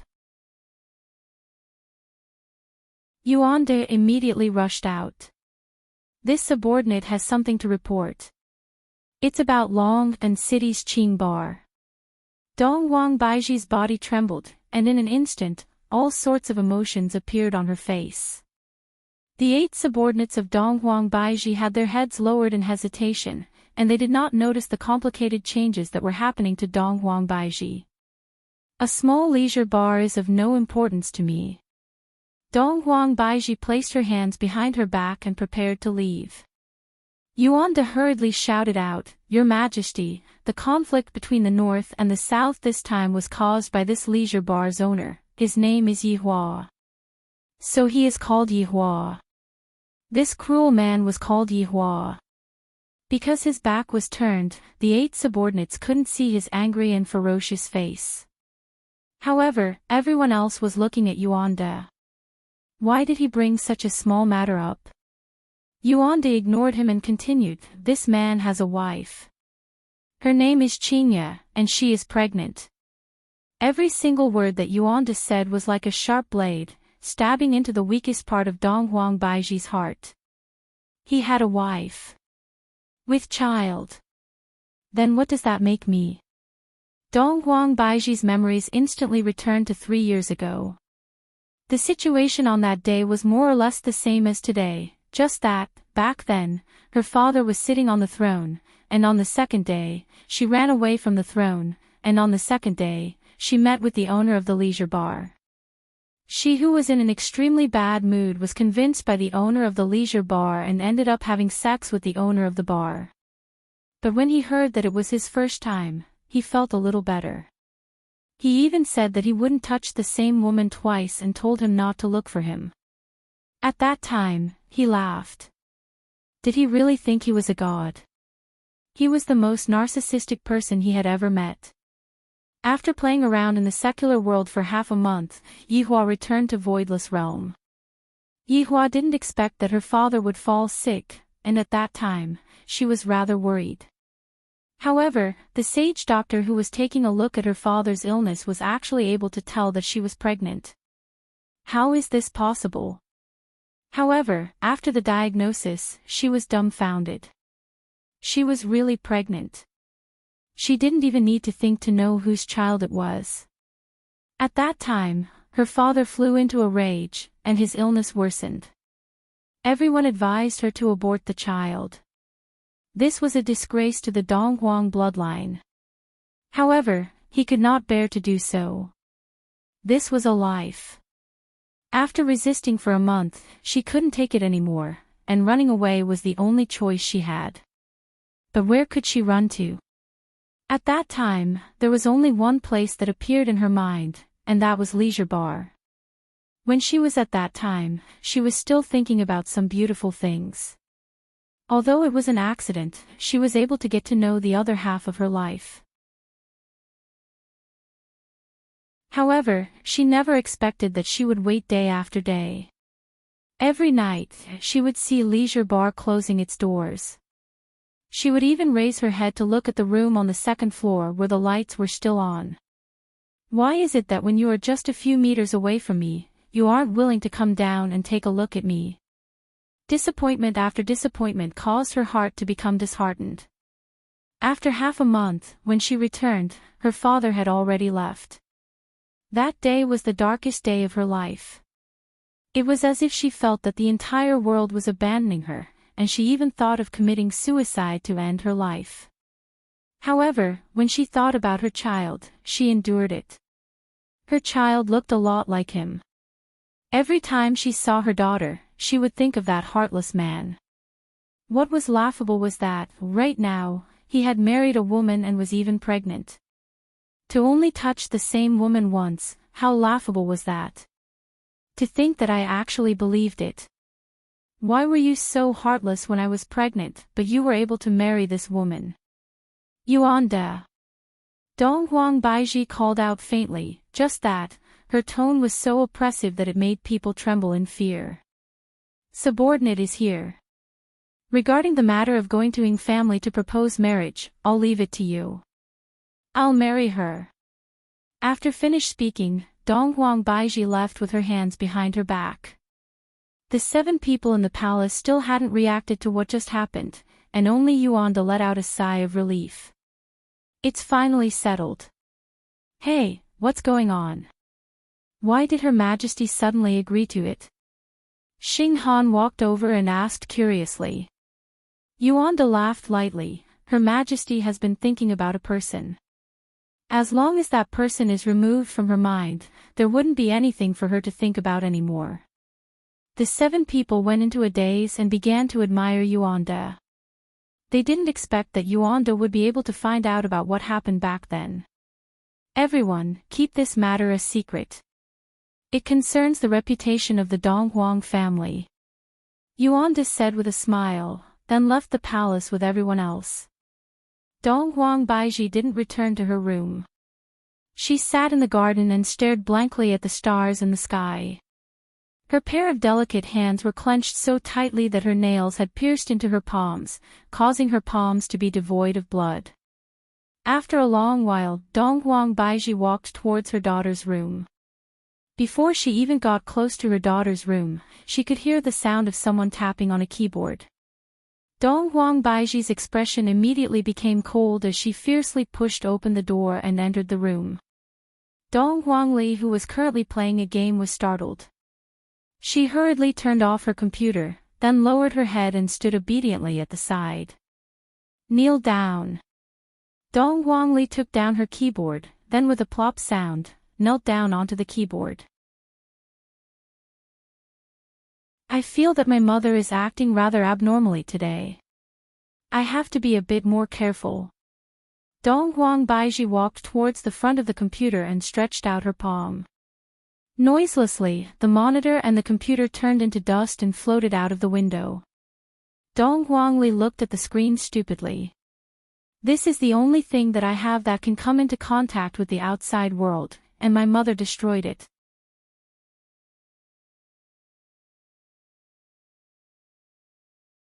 Chapter 167. Sitting on her daughter's bed, Dong Huang Baiji caressed the bedsheet. Looking at her daughter who was crying softly, Dong Huang Baiji's eyes couldn't help but turn red. Your heartless father is a liar. Dong Huangli wiped away her tears, and when she saw that her mother's eyes were red, she couldn't help but stand up and throw herself into her mother's embrace. Mother, don't cry. Ollie won't play games anymore in the future. I promise that I will study diligently every day and learn martial techniques. Dong Huangli hugged onto her mother's waist and made a vow with her childish voice. Dong Huang Baiji lightly hugged onto her daughter. Dong Huang Baiji is the closest person to me, however, the person she hated the most was Yi Hua. The funny thing was that he was still waiting, but this was the result. Yi Hua. Since you are heartless, then don't blame me for being heartless. Second floor of leisure bar. Ollie got disconnected. Qing Yutong cried out in surprise. Yi Zizi was overjoyed and said happily, little brat finally disconnected. Wait for me to execute her and lick her. Zizi, wait a moment. Perhaps, Ollie will come online soon. Qing Ya hurriedly said. Qing Yutong rubbed onto her chin and speculated, I feel that Ollie's mother has appeared, and Ollie might be kneeling on the keyboard right now. Her mother is really something, how could she bear to let a child kneel on the keyboard? Qing Ya sighed.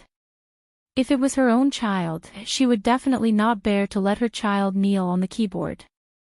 Yi Hua stood up and said faintly, Qing Ya, it is getting late, time to sleep. Oh. Qing Ya dragged out her last syllable and unwillingly followed behind Yi Hua. After the two of them left, Qin Yutong and Yi Zizi looked at each other. Qin Yutong's eyebrows twitched. Yi Zizi understood immediately. The two of them immediately changed their clothes. Yi Zizi loved cosplay. She had bought quite a lot of cosplay online this afternoon.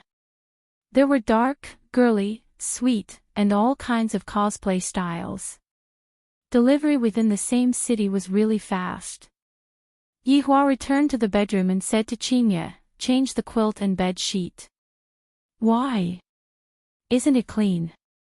Qinya asked curiously. "I don't like people who have slept with other people before." Yi Hua snorted and sat at the side. Qinya was confused. "What do you mean by someone else slept on this bed before? Other than us, is there someone else that slept on this bed before?" Suddenly, Qinya seemed to have thought of something. "Isn't it just a doll? I'm really impressed." "Hurry up." Alright, I'll change," Qinya said petulantly. After changing into a new blanket and bed sheet, Qinya let out a sigh of relief. "Great sir, are you satisfied now?" Yi Hua took a look. "Other than me, if you put anything else on the bed in the future, see if I don't beat you up." "BZZ, BZZ, BZZ, I'm going to take a bath." After saying that, Qinya walked into the bathroom while humming a tune. Yi Hua twisted his neck, then changed into his pajamas and lied on the bed. "For me, the Supreme Overlord, to let you hug me to sleep, just how great of a fortune are you?" Not long after, Qinya walked out of the bathroom. "Seems like she had a nice bath." Seeing that Yi Hua was already lying on the bed, she asked, "Aren't you going to take a bath?" "I washed them when I came back."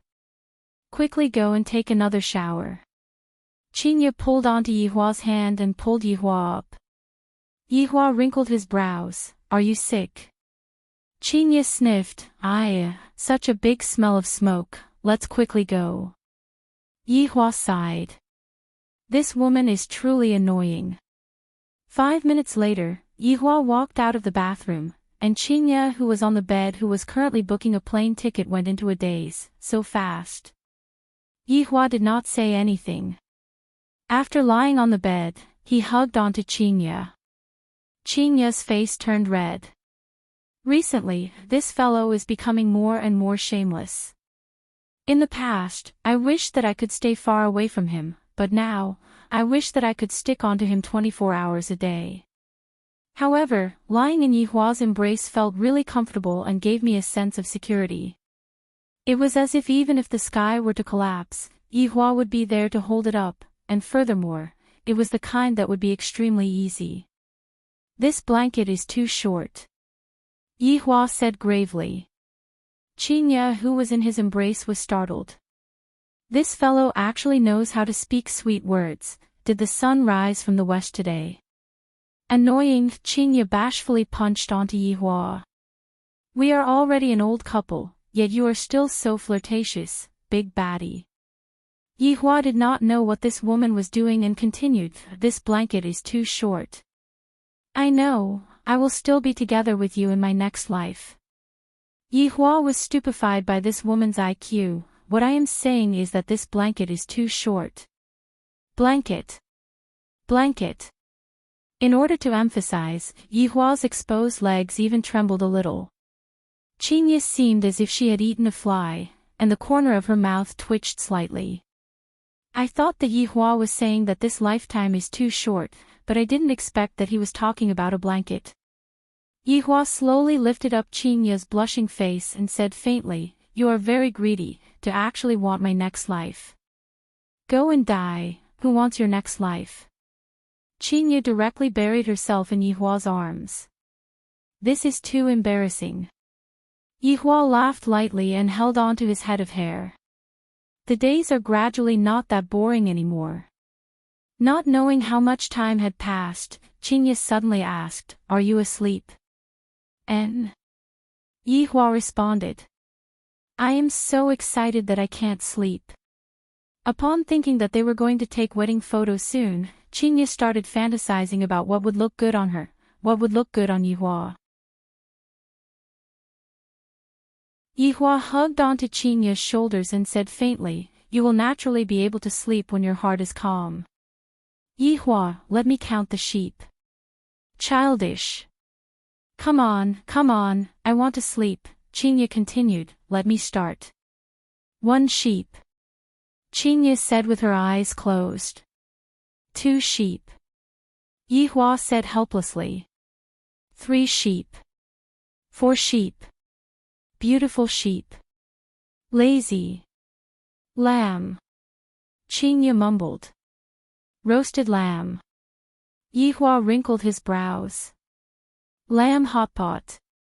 Spicy lamb hot pot. Speaking until here, the two immediately opened their eyes. Qinya pouted her mouth and rubbed onto her stomach. "Hubby, I am hungry. I am a little hungry too."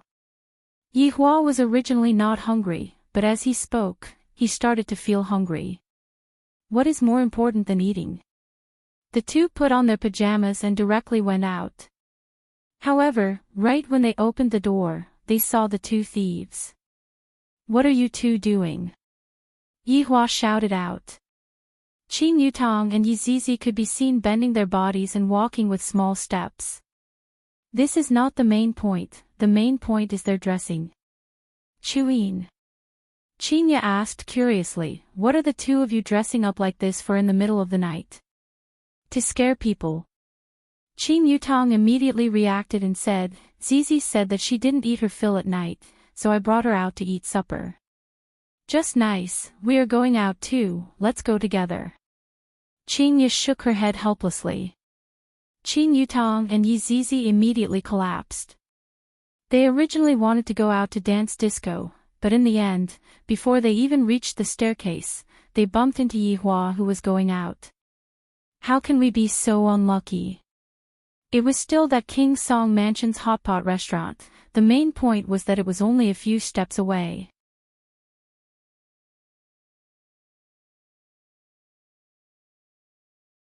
Chapter 168. Even though it was late at night, at least half of the customers in the King Song Residence's hotpot restaurant were still seated. From the looks of it, most of them were unable to sleep and were here to eat supper. There were even a few who came out in their pajamas. The moment the 4 of them entered through the door, they attracted the attention of everyone. With this kind of combination, it was impossible for them to not attract the attention of everyone. Especially for Qin Yutong and Yizizi, they were definitely too elitist. That small skirt coupled with black stockings, it was simply enough to make people spurt out blood. There was no need to talk about Qin Yutong. Her pair of slender legs were enough to make people unable to take their eyes off her, but Yizizi was even more lethal, she was a little lowly. Minimum of 3 years, no upper limit. The few of them headed upstairs to the private room. Last time, they sat in the hall because there were no private rooms available. Those 2 people are here as well. Qin Yutong could be heard crying out in surprise. Yihua and Qinya looked over, and saw a man and a woman talking and laughing while eating. Isn't this boy the one who was abandoned that day? And didn't that girl run away with the rich 2nd generation? It had only been a few days and they were already chatting and laughing together.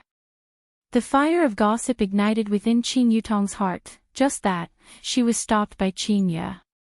Why are you so concerned about other people's matters? Yizizi had a curious look on her face. However, when Yihua and the others were eating hotpot, Zhou Yi was currently at his own winery receiving a guest. No, it was another owner.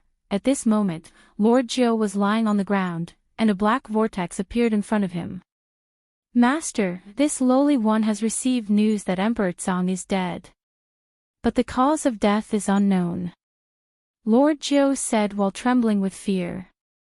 Although a powerful master had died, I, Lord Zhou, am lacking in other things, but I have a lot of masters. A deep voice came from the black vortex, so what if he's dead? I originally wanted him to kill a few more.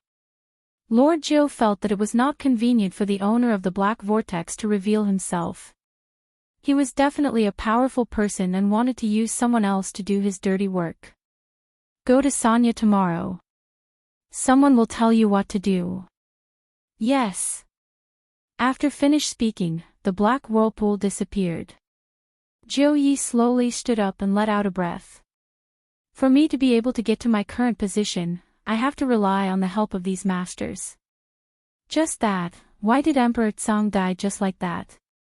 Originally, I still have a lot of things that I need him to do. What a pity. Lord Jiu took out his 8848 titanium phone, opened WeChat, found someone, and typed. Master, the Black Vortex wants me to go to Sonia tomorrow. After sending the message, Lord Jiu picked up a cigar, cut off one end, and leaned back comfortably on the sofa, waiting for the reply. Ding dong.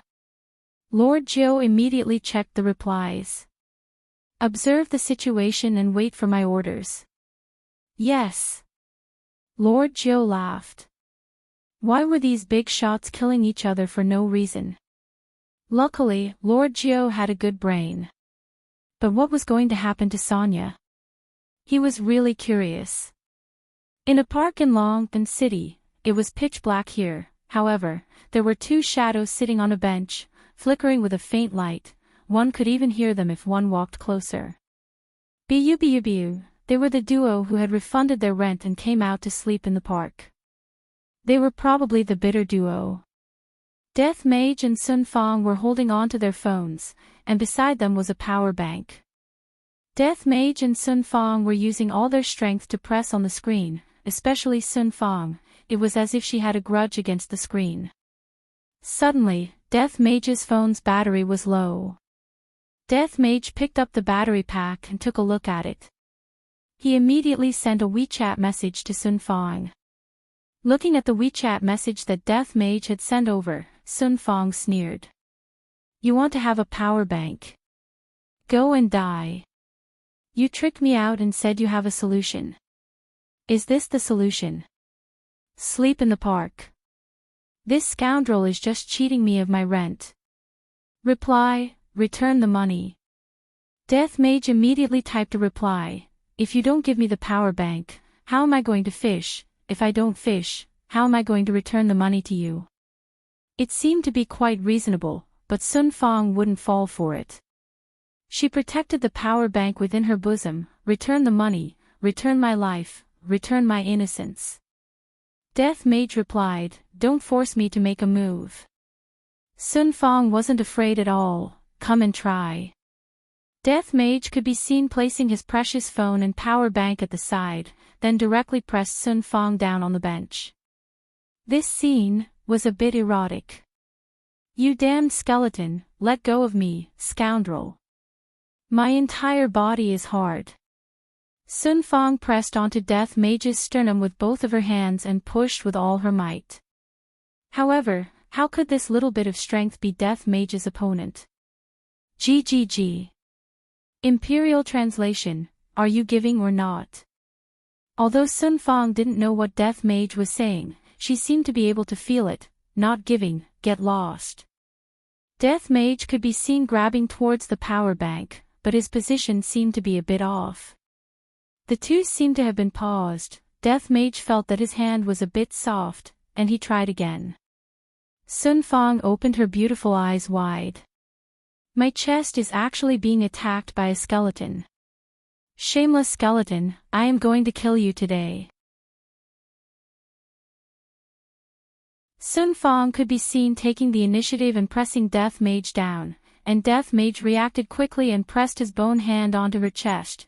Sun Fong looked at the bone hand on her chest blankly, and her expression was terrifyingly gloomy. TSK. On a moonless night, to actually forcefully snatch a man, a demoness. Today, I, Do Fusher, will uphold justice on behalf of the heavens and save this innocent man. A young man who wore a yellow Daoist robe could be seen suddenly appearing. On his back was a peachwood sword, and on his hand was a talisman. Follow the law. Do Fusher threw out the yellow talisman, and it just so happened to be stuck onto Sun Fong's forehead. Right now, Sun Fong received 100,000 points of violence. Are you fucking blind?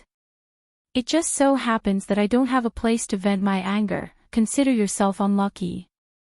Sun Fong tore off the talisman on her forehead, and Do Fusher turned pale with fright, demoness. You still have some skills, watch how I am going to subdue you today. Subdue your sister. Sun Fong shot out explosively, and her body turned into a faint afterimage. Death Mage who sat up picked up Sun Fong's power bank and plugged it into his phone. Bu. Do Fusher didn't expect that this malicious spirit would be so powerful. To actually not be afraid of any talismans, and to even be able to catch the peachwood sword with her bare hands. In any case, I have the ghost catching system, so how can I be beaten up by a malicious spirit? Plop. Big sister ghost, spare me. Sun Fong was currently in a berserk state, and everyone misunderstood that I had an affair with the skeleton. Even the Taoist priest thought that I was violating the skeleton. How can I not be angry? I'm going to fucking kill you. The resentment in Sun Fong's heart was indeed not light. If not, why would Do Fusher treat Sun Fong as a ghost? Do Fusher looked at Sun Fong, who was incomparably sinister. I'm finished. It wasn't easy for me to obtain the system, and in less than a year, I'm going to die before I even have the chance to show off. However, after waiting for a long time, there was still no pain coming.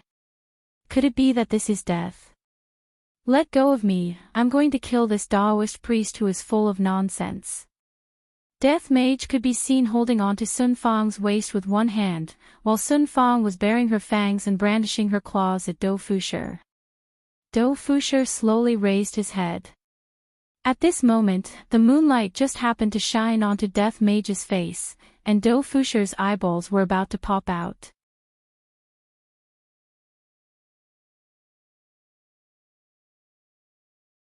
Chapter 169. Sun Fong, who had almost calmed down, was immediately lit up again. You damn Taoist, I'm going to hack you into pieces. Who's husband and wife with it? Are your dog eyes blind?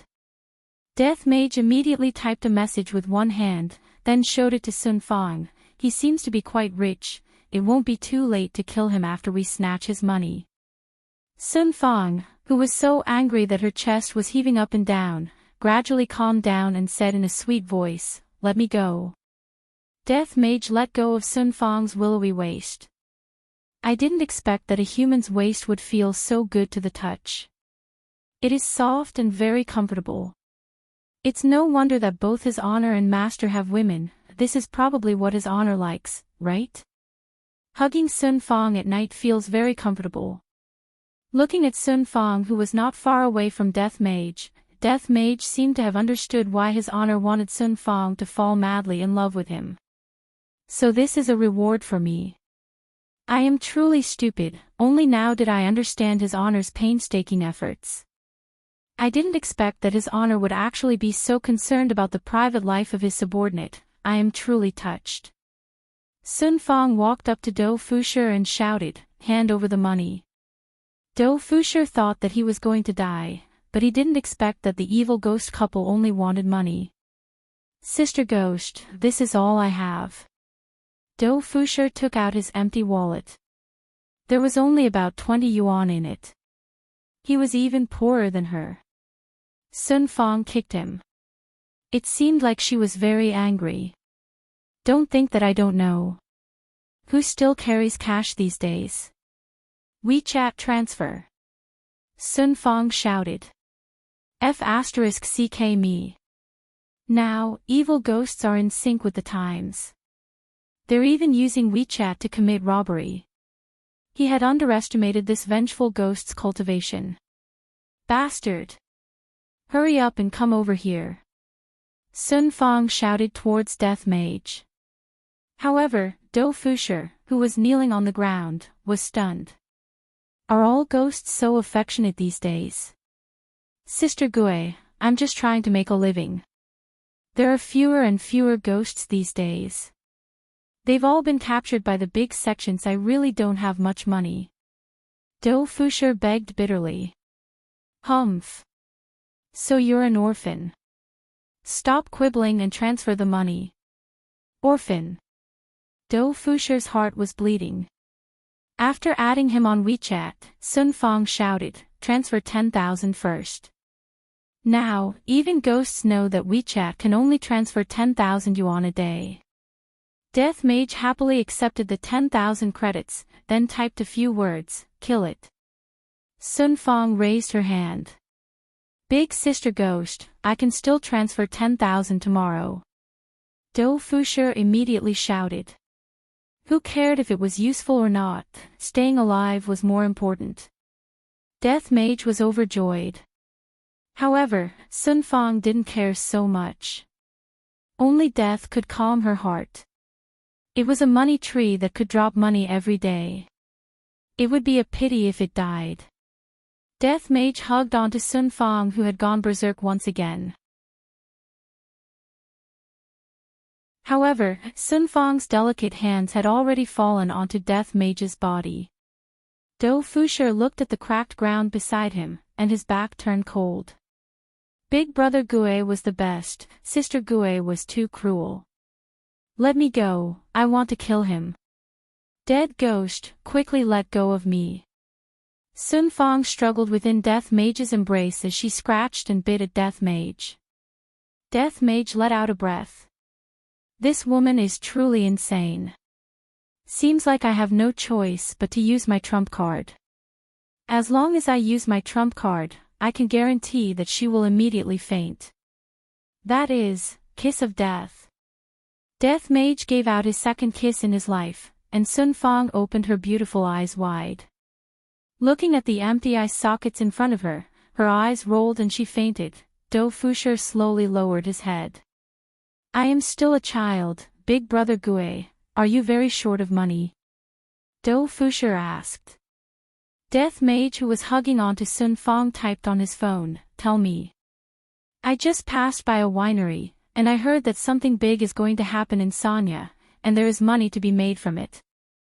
Although Do Fusher didn't hear what Death Mage said, he roughly understood what Death Mage meant.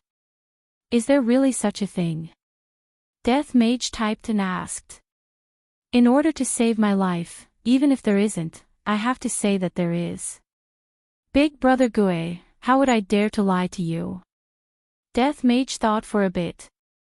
Since something big is going to happen, I will definitely be able to gather information. Furthermore, I will also be able to make money, so why not? If you dare to lie to me, you are dead for sure. Death Mage typed. With a wave of his hand, the three of them instantly disappeared from the park and appeared in Sanya. Death Mage truly comes and goes without a trace. Yi Hua is still waiting for the flight tomorrow. Right now, Yi Hua and the others had just finished eating supper and were returning home together. Hubby, I'm so full. Qinya held onto Yi Hua's arm and said sweetly.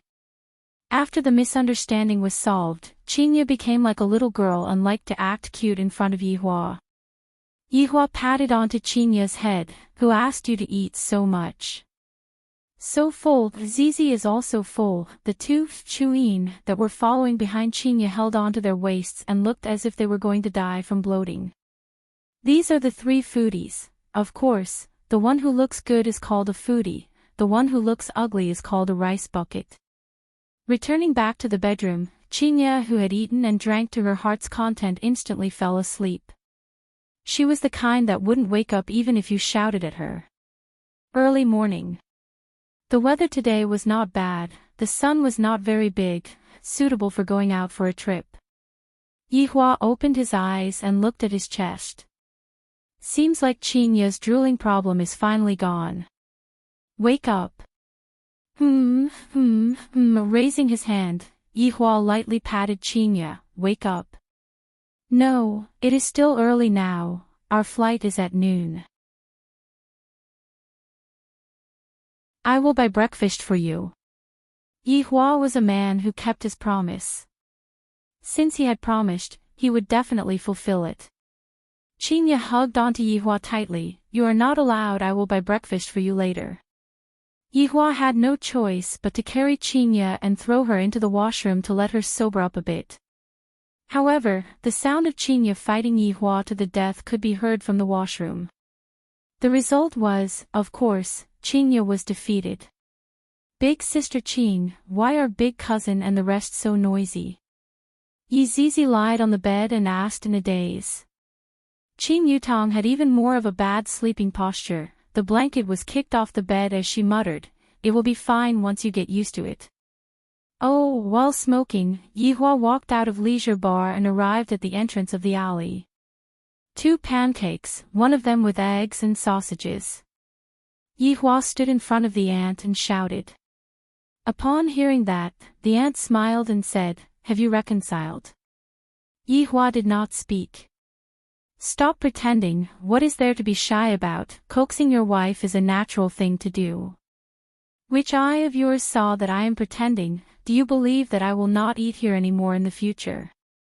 The aunt who was making pancakes laughed and said, "You should smile more. What is the point of putting on a straight face every day, especially when facing your wife?" Preposterous logic. Yihua said indifferently. The aunt was not convinced, and a debate began. Qinya waited for a long time and did not see Yihua return, and was a little worried. Thus, she ran to the entrance of the alley and actually saw Yihua and the aunt arguing about something. "Yihua, you too?" Qinya walked over and asked curiously. Yihua stretched out his hand and hugged onto the aunt's shoulder, then said, "My wife, I will make the decision." The aunt was speechless. "Just a few days ago, you two still look like you were about to die. If not for aunt helping you, you two would not be able to reconcile so quickly. Next time, don't expect aunt to help you."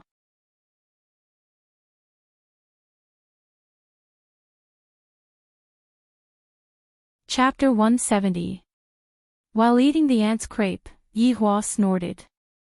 "If it wasn't for the fact that the crepe tastes good, I wouldn't have come here to buy it from you." Qinya didn't know whether to laugh or cry as she hit Yihua. "What are you doing? That aunt actually said that I'm afraid of my wife. Just thinking about it makes me angry." While biting on the crepe that the aunt made, Yihua scolded the aunt. In actuality, every time Yihua went to buy breakfast, the auntie would always sincerely tell Yihua about it. In the beginning, Yihua had the intention to kill Yihua, but at that time, Yihua endured it. After a few years had passed, Yihua had actually gotten used to it. "If I don't listen to the auntie's nagging, I would feel like I am lacking something. Humph, isn't it good to be afraid of me?" Qinya laughed. Yihua chuckled and walked into leisure bar. "Stop right there, what do you mean by, hee hee?" Qinya stomped her feet, then took a bite of the Chinese jianbing. So fragrant. After returning to the second floor, everyone began to clean up their clothes. Yihua looked at the 3 women. Are they preparing to move or what? Especially Qing Yutong and Yizizi, these 2 big chests. The box was almost as tall as Yizizi. Qinya dragged her luggage out and looked at her sister and Zizi. "Why did you 2 bring so many things?" Qing Yutong and Yizizi looked at Qinya's suitcase, then looked at their own suitcase. "Cousin-in-law, your suitcase is even bigger than Zizi's." Qinya rolled her eyes at Yihua, who was leaning against the door. "Your big cousin's clothes are also stuffed inside. Big brother is even lazier than Zizi." Yihua glared at Yizizi, then said faintly, "Let's go." Qing Yutong cried out in surprise, "Me and Zizi still haven't changed yet. Wait a moment for us." After finished speaking, Qing Yutong closed the door. When Qing Yutong and Yizizi appeared once again, the corner of Yihua and Qinya's mouth couldn't help but twitch. It is one thing for Yizizi to wear a princess dress and hold a small umbrella, but you, Qing Yutong, are already so big, and you are still wearing such a dress. The main point is still my face. Qinya's head was hurting. "Sister, I have another set here. Do you want to change?" Qing Yutong said elatedly. If it was only one person wearing it, it would be crazy, but if it was 2 people wearing it, 2 crazy people wearing it, at least there would be one companion. It would be best if Big Sister was dragged into the water, then there would be 3 crazy people. Yi Zizi turned around and giggled, eldest Biaoga, eldest cousin-in-law, is Zizi beautiful? It must be said that Yi Zizi was indeed extremely cute, and there was no problem with Qin Yutong dressing up like this, but walking on the street like this, is it really suitable? Sigh, let's go. Qin Yi said dispiritedly. She felt as if she was bringing along 3 children who were going out on a trip. Arriving at the airport, Qin Yutong and Yi Zizi instantly became the focus of attention. Basically, everyone was looking at the 2 of them, and taking all kinds of photos. Especially Yi Zizi, uncles love her the most. 9 out of 10 Lolas are rich, and there's still one. Qin Yutong and Yi Zizi were very magnanimous, and they put on various kinds of poses. An airport was forcefully turned into a cosplay exhibition, and if it wasn't for Qin Yu dragging the 2 of them away, the 2 of them would definitely play for an entire day. Qin Yu finally knew why Yi Hua said that on that day. My heart is so tired, I have to be their nanny. When they arrived at the VIP waiting room, they finally stopped talking, but they were still discussing all kinds of clothes. Now you know that you have a headache. Yi Hua sat on the sofa and said faintly while looking at a magazine. Qin Yu let out a breath, I should have listened to Yi Hua back then, so tired, it's all master's fault. I am just a servant. Suddenly, an arrogant middle-aged man walked in from the door, but when he saw Yi Hua and the others, he immediately shrunk his head and slightly turned around. Xiao Jiu, Qin Yutong shouted out. Jiu Ye's heart sunk, why is it them again? Nothing good will come out of being together with them. However, I have already been discovered, if I were to leave just like this, sigh. Boss, lady boss. Jiu Yi smiled and walked forward. Yi Hua raised his head and took a look, then lowered his head and looked at the magazine again. He felt that some of the clothes in the magazine were very suitable for Qin Yu. Xiao Jiu, where are you going? Qin Yu smiled slightly, completely different from the cold-faced CEO in the past. The power of love is just too great. Jiu Yi felt very bitter in his heart. Please don't go to the same place, lady boss, I am preparing to go to Sanya. You are going to Sanya too, we are going too. Jiu Yi, other than laughing dryly, Jiu Yi didn't know how to express his current mood. Jiu Yi didn't dare to sit down, he poured a cup of water and stood at the side, waiting. Suddenly, his phone rang, and when he took out his phone to take a look, it was actually his wife who called. What's the matter? Jiu Yi asked lightly. A questioning voice could be heard coming out from the phone, where did you go? Didn't I tell you last night, I am going to Sanya to settle some matters. Jiu Yi slightly wrinkled his brows, this wife of mine is always letting her imagination run wild every day. Sanya. To attend the Ocean and Sky Banquet. Pfft. F***K, you can even think of this, why don't you go write a book? Are you sick? Jiu Yi shouted lightly, the cup of water in his hand trembled, and the tea spilled onto his suit. A flight attendant could be seen slowly walking over and said delicately, Sir, your water is flowing out, do you need me to clean it up? Jiu Yi went into a daze, and the woman on the phone was also stunned. Soon after, Jiu Yi exploded in anger, Gong Wei, you still dare to talk about going to Sanya. To actually look for a lady, if you have the ability, don't come back. Hearing the busy tone from the phone, Jiu Yi went into a daze. However, the flight attendant also heard the voice from the phone. Sir, I'm sorry for causing trouble for you. Jiu Yi sighed, then kept the 8848 titanium phone, it's fine. Sorry for disturbing you. I knew that nothing good would come out of meeting this couple, it hasn't even been a minute and my wife is going to divorce. After waiting for half an hour, Yi Hua and the others boarded the plane. The plane that they bought was, of course, a business class seat. After Qing Yutong and Yizizi boarded the plane, they immediately went to sleep. However, Yizizi was lying on Qing Yutong's body as she slept. They definitely looked like mother and daughter. Meanwhile, Qingye was lying on Yihua's body, quietly enjoying the moment of tranquility. Jiu Yi was just sitting at the side, but he still couldn't let go of himself. This is truly depressing. Suddenly, a flight attendant walked over. Jiu Yi raised his head and took a look, and it was actually that flight attendant from just now. "Sir, it's not good for your water stain to stick to your clothes, let me help you clean it up." The flight attendant slightly bowed her body.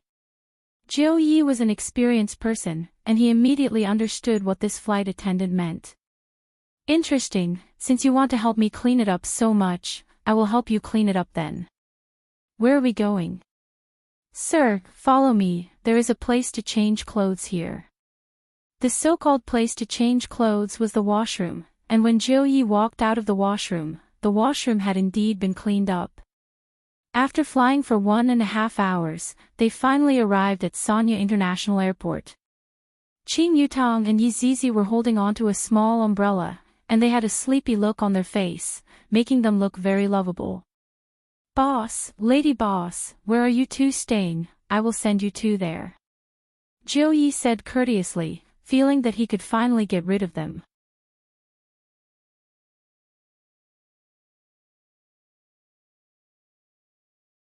Chapter 171. That's too much trouble for you. Qingye also appeared to be very polite. "It's no trouble at all." "Then let's go to the Three Seasons Hotel." "Lord Zhou, why? Why are we even staying in the same hotel? Why does the heavens have to target me, Jiu Yi? I really want to stay in another hotel, but master has already instructed me to stay in this hotel and wait for orders. Big cousin, Zizi can't walk anymore. Hug me." Yizizi rubbed her hazy eyes and stretched out her arms. Yihua let out a sigh. This fellow is truly too lazy. Just as Yizizi was about to carry Yizizi, Qingye was faster than Yizizi. Yihua was speechless. Yizizi could be seen hugging onto Qingye's white neck, and immediately fell asleep. Yizizi was famous for being lazy. When she was bored, she would sleep, and it was the kind of sleep that lasted only seconds. The longest time she slept was several months. The Three Seasons Hotel was located by the sea. Its location was excellent, and it was a 5-star hotel with complete facilities. One could face the sea when they woke up in the morning. This feeling was very comfortable, but the price was not cheap. After arriving at the hotel, Yizizi was once again full of energy, and was chattering non-stop with Qing Yutong. Without thinking too much, these two were definitely discussing to do something bad. There were a lot of people going in and out of the Three Seasons Hotel, causing Qingye to be a bit puzzled. Although it is currently the tourist season, the number of people here is a bit too much, right? Yihua felt that these people weren't ordinary people, and he was rather curious in his heart. What are so many people gathering here for? Shouldn't they be discussing about going to the north to snatch the ancient godly item? After Jiu Yi arrived at the hotel, he hurriedly took his leave.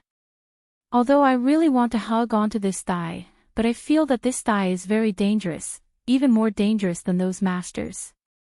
The main thing is that Jiu Yi doesn't have any confidence in his heart. This boss doesn't play his cards according to common sense, and furthermore, I can't see through him. Fortunately, I booked a room yesterday," Qingye said with a light smile. Yizizi, who was at the side, was holding a small umbrella and licking her lips. There was so much delicious food in front of her. She almost couldn't hold it in anymore. Qing Yutong also held onto the small umbrella and acted cute. After poking Yizizi, Qing Yutong's eyebrows twitched. Yizizi immediately understood and raised his eyebrows. It seemed like the two of them didn't even need to talk to communicate anymore. They could only use their eyebrows. After taking the room card, everyone went upstairs to rest. Qingye decided to start taking the wedding photos tomorrow. then properly accompany Yi Hua to have a good rest and treat it as a honeymoon. While Yi Hua was currently on vacation happily, little Ali, who was far away in Voidless Realm, wasn't so lucky. He finished his homework in the morning, ate his lunch, and practiced his swordsmanship in the afternoon. Right now, Dong Huangli was brandishing a sword that was even longer than Dong Huangli. Dong Huangli's face was covered with sweat, but Dong Huangli didn't complain about it. Dong Huangli's eyes were filled with determination. I will definitely not disappoint my mother. When my mother sees my achievements, she will definitely be happy and reveal a smile on her face, and not frown all day long. Soft shouts rang out in the side courtyard, and the female attendants in the surroundings felt extremely distressed. Such a young child, under normal circumstances, would act like a spoiled child by her mother's side. Just because she was the Empress's child, did she have to work so hard? Your Highness, please take a rest, one of the maids said with a pained heart. Dong Huangli could be heard saying, there's no need for that, mother will definitely be happy to see how hardworking Ali is. The maid let out a light sigh. The Empress is very busy every single day, and she can only come over to see little His Highness at night. Dong Huangli repeatedly practiced the sword technique that her mother taught her, and her sweat had already drenched her clothes. Not knowing how long had passed, Dong Huangli kept her sword and looked towards her mother's bedroom. The bedroom is clearly right in front of me, but I can't go over. Your Highness, please take a rest. The maid brought over a cup of tea and said with concern. Ali misses mother. Dong Huangli didn't take the cup of tea and said in a daze. The maid was a bit flustered, and immediately knelt in front of Dong Huangli. Your Highness, the Empress has given the order, Your Highness is not allowed to walk out of this side courtyard without permission. How could Dong Huangli not know about this? Dong Huangli let out a light breath. Big Sister Ping, it's all Ali's fault. I made you all follow Ali and live here. Perhaps, Ali shouldn't even exist in this world. Dong Huangli slowly squatted down and hugged onto her legs. From the moment Dong Huangli was born until now, she had never left this side courtyard. Other than those 8 elders, no one knew that the Empress had a daughter. Even the maids that were serving the Empress were not allowed to step out of the side courtyard. Of course, there were also the Empress's imperial guards that were stationed at the entrance of the side courtyard. These maids had watched Dong Huangli grow up day by day. However, the more they watched Dong Huangli grow up, the more their hearts ached. The Empress is too heartless. However, Dong Huangbaiji had her own difficulties as well. Ali's birth was unknown, and if this matter were to be spread out, the consequences would be unthinkable. It might even implicate the entire Voidless Realm. In this world, which mother would be willing to lock their child up? Your Highness. The maid lightly hugged onto Dong Huangli and comforted her. Let's go back to our room. Dong Huangli took another look at her mother's bedroom, then dragged her petite back into the room. The 3 maids immediately went to prepare hot water and food. After eating dinner by herself, Dong Huangli sat in front of the window and looked at the stars. Dong Huangli was already used to it. Originally, there was a computer that allowed me to interact with the outside world, but right now, I don't even have a computer anymore. I can only continue to be in a daze and wait for my mother to come over. I should be able to sleep after hugging my mother. I should be able to have a good dream, right? I should be able to dream that my mother will bring me to sit on a pirate ship, eat ice cream, and eat McDonald's. Just thinking about it makes me happy. Dong Huangli waited for an unknown amount of time. Dong Huangli turned her head around and looked at the door. Mother still hasn't come over. Dong Huangli stood up and walked to the door. It was very quiet outside the door. Dong Huangli wrinkled her brows, then walked to the door of the courtyard with small steps. From the crack of the door, she saw that there was someone standing outside the courtyard. Dong Huangli was a bit disappointed. She turned around and walked towards the courtyard. If only I am able to pass through the wall. What is my mother doing right now? Suddenly, Dong Huang Li's petite body disappeared from the courtyard, and when she reappeared, she was already outside the wall. Dong Huang Li was badly frightened by herself. Looking at the guards that were tens of meters away, Dong Huang Li immediately ran to the corner and covered her mouth. Wasn't I inside the courtyard just now? Why did I come out? Also, my head feels so dizzy, I am seeing double. After a long while, Dong Huang Li finally came back to her senses. Originally, Dong Huang Li wanted to go back to the courtyard, but when she saw her mother's bedroom, Dong Huang Li wanted to hug her mother before going back to sleep. Since Dong Huang Li had already decided, she walked towards her mother's bedroom. This was the first time that Dong Huang Li walked outside of her mother's bedroom.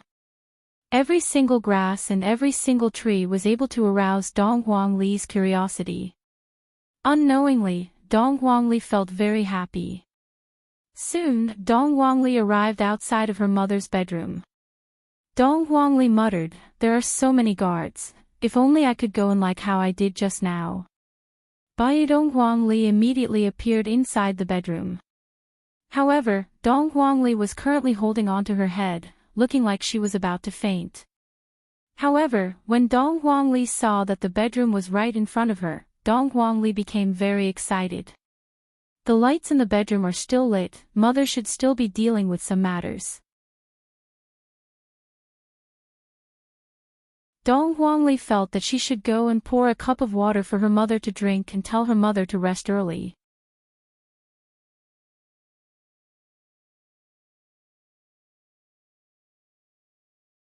Chapter 172. Before even reaching the entrance of the palace, Dong Huang Li could already hear the voices of people talking inside. Seems like my mother is still busy, I'll just wait here and not disturb my mother. Within the palace, Dong Huang Baiji was sitting on a purple gold chair while sipping on a cup of tea. Below her, there were two elders, Yuanda and Xinghan. Your Majesty, Ing family has already received our message and agreed to it without any hesitation. Yuanda had a joyous look on his face. The marriage with Ing family was a win-win situation. If the Empress is able to give birth to a baby boy, there won't be three big powers anymore, there will only be one big power. Xinghan said gravely, Your Majesty, Ji family seems to be doing something, it seems like they want to destroy the marriage. Yuanda snorted coldly, do you think that Ji family can contend against two big families? They are truly overestimating themselves.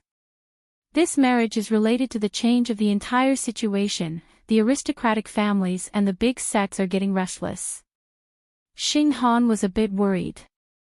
Although the marriage was good, a lot of people didn't want to see this kind of marriage, especially Ji family.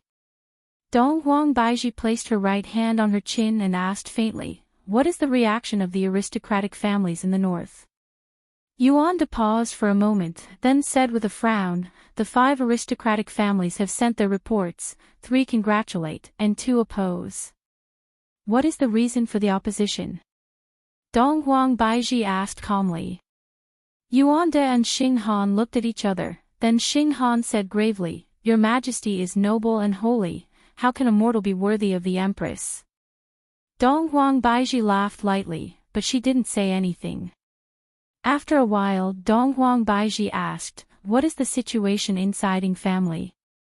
Ing family's eldest young master seems to be a bit unhappy after receiving the news, and the second young master, Ing Kongsher, is holding a banquet in Sanya. Xinghan said with a smile. Dong Huang Baiji said calmly, he is happy. Of course, being able to marry the Empress is his good fortune. Furthermore, the betrothal gifts are still being prepared, and we will be able to set off tomorrow morning. Bang! A clear and melodious sound interrupted everyone's conversation. Yuanda and Xinghan's expression darkened, and they immediately disappeared from where they stood and appeared outside of the palace. When they saw Dong Huang Li, who had a surprised look on her face, they immediately paid their respects, Your Majesty. Dong Huang Baiji walked out slowly. Looking at the teacup that was knocked over and her daughter who was still in a daze, Dong Huang Baiji said, regarding the betrothal gifts, I'll leave it to you two. Go and check if anyone has seen Ali. If there is, you two should know what to do. Yes. Yes. Dong Huang Baiji carried on to her absent-minded daughter, then disappeared from the bedroom and appeared in a small house within the courtyard. Lightly placing down her daughter, Dong Huang Baiji said gravely, kneel down. Dong Huangli stood there foolishly, her entire head was completely stupefied. Mother is actually going to marry someone else. Mother doesn't want me anymore, and doesn't want father anymore. Kneel down. Dong Huang Baiji shouted out in a low voice. It is fortunate that I did not make a huge mistake tonight, however, I was truly too mischievous. Dong Huangli could be heard saying, I won't kneel. I dare you to say it one more time. Dong Huang Baiji looked at her daughter in disbelief. She actually dares to talk back to me. I won't kneel, I hate mother. Dong Huang Li's body trembled, and 2 streams of tears flowed out from her eyes. Dong Huang Baiji's expression immediately changed as she raised her hand up high. However, Dong Huangli did not have the slightest bit of fear as she looked at her mother who seemed unfamiliar to her. In the end, Dong Huang Baiji didn't manage to slap Dong Huang Baiji. Dong Huang Baiji retracted her hand. Ali, why do you hate mother? Is it because mother locked you up in here? Dong Huangli questioned her mother like a little adult. Mother, you are being disrespectful to father. Your father is already dead, why should I be disrespectful to him? In any case, if mother were to marry another man, it would be disrespectful to father. Furthermore, if mother were to give birth to another baby, she would definitely not want Ali anymore. Upon thinking that her mother would never come back to her house again, Dong Huangli cried even louder. Dong Huang Baiji let out a sigh and prepared to carry her stubborn daughter. However, who knew that Dong Huangli would not allow her to carry her daughter and struggled free from her mother's embrace. Ali, you don't have to worry about adults' matters, you just have to do your homework. Dong Huangli could be seen kneeling onto the ground and begging, Mother, can you not marry another man? Is it because Ali is not good enough?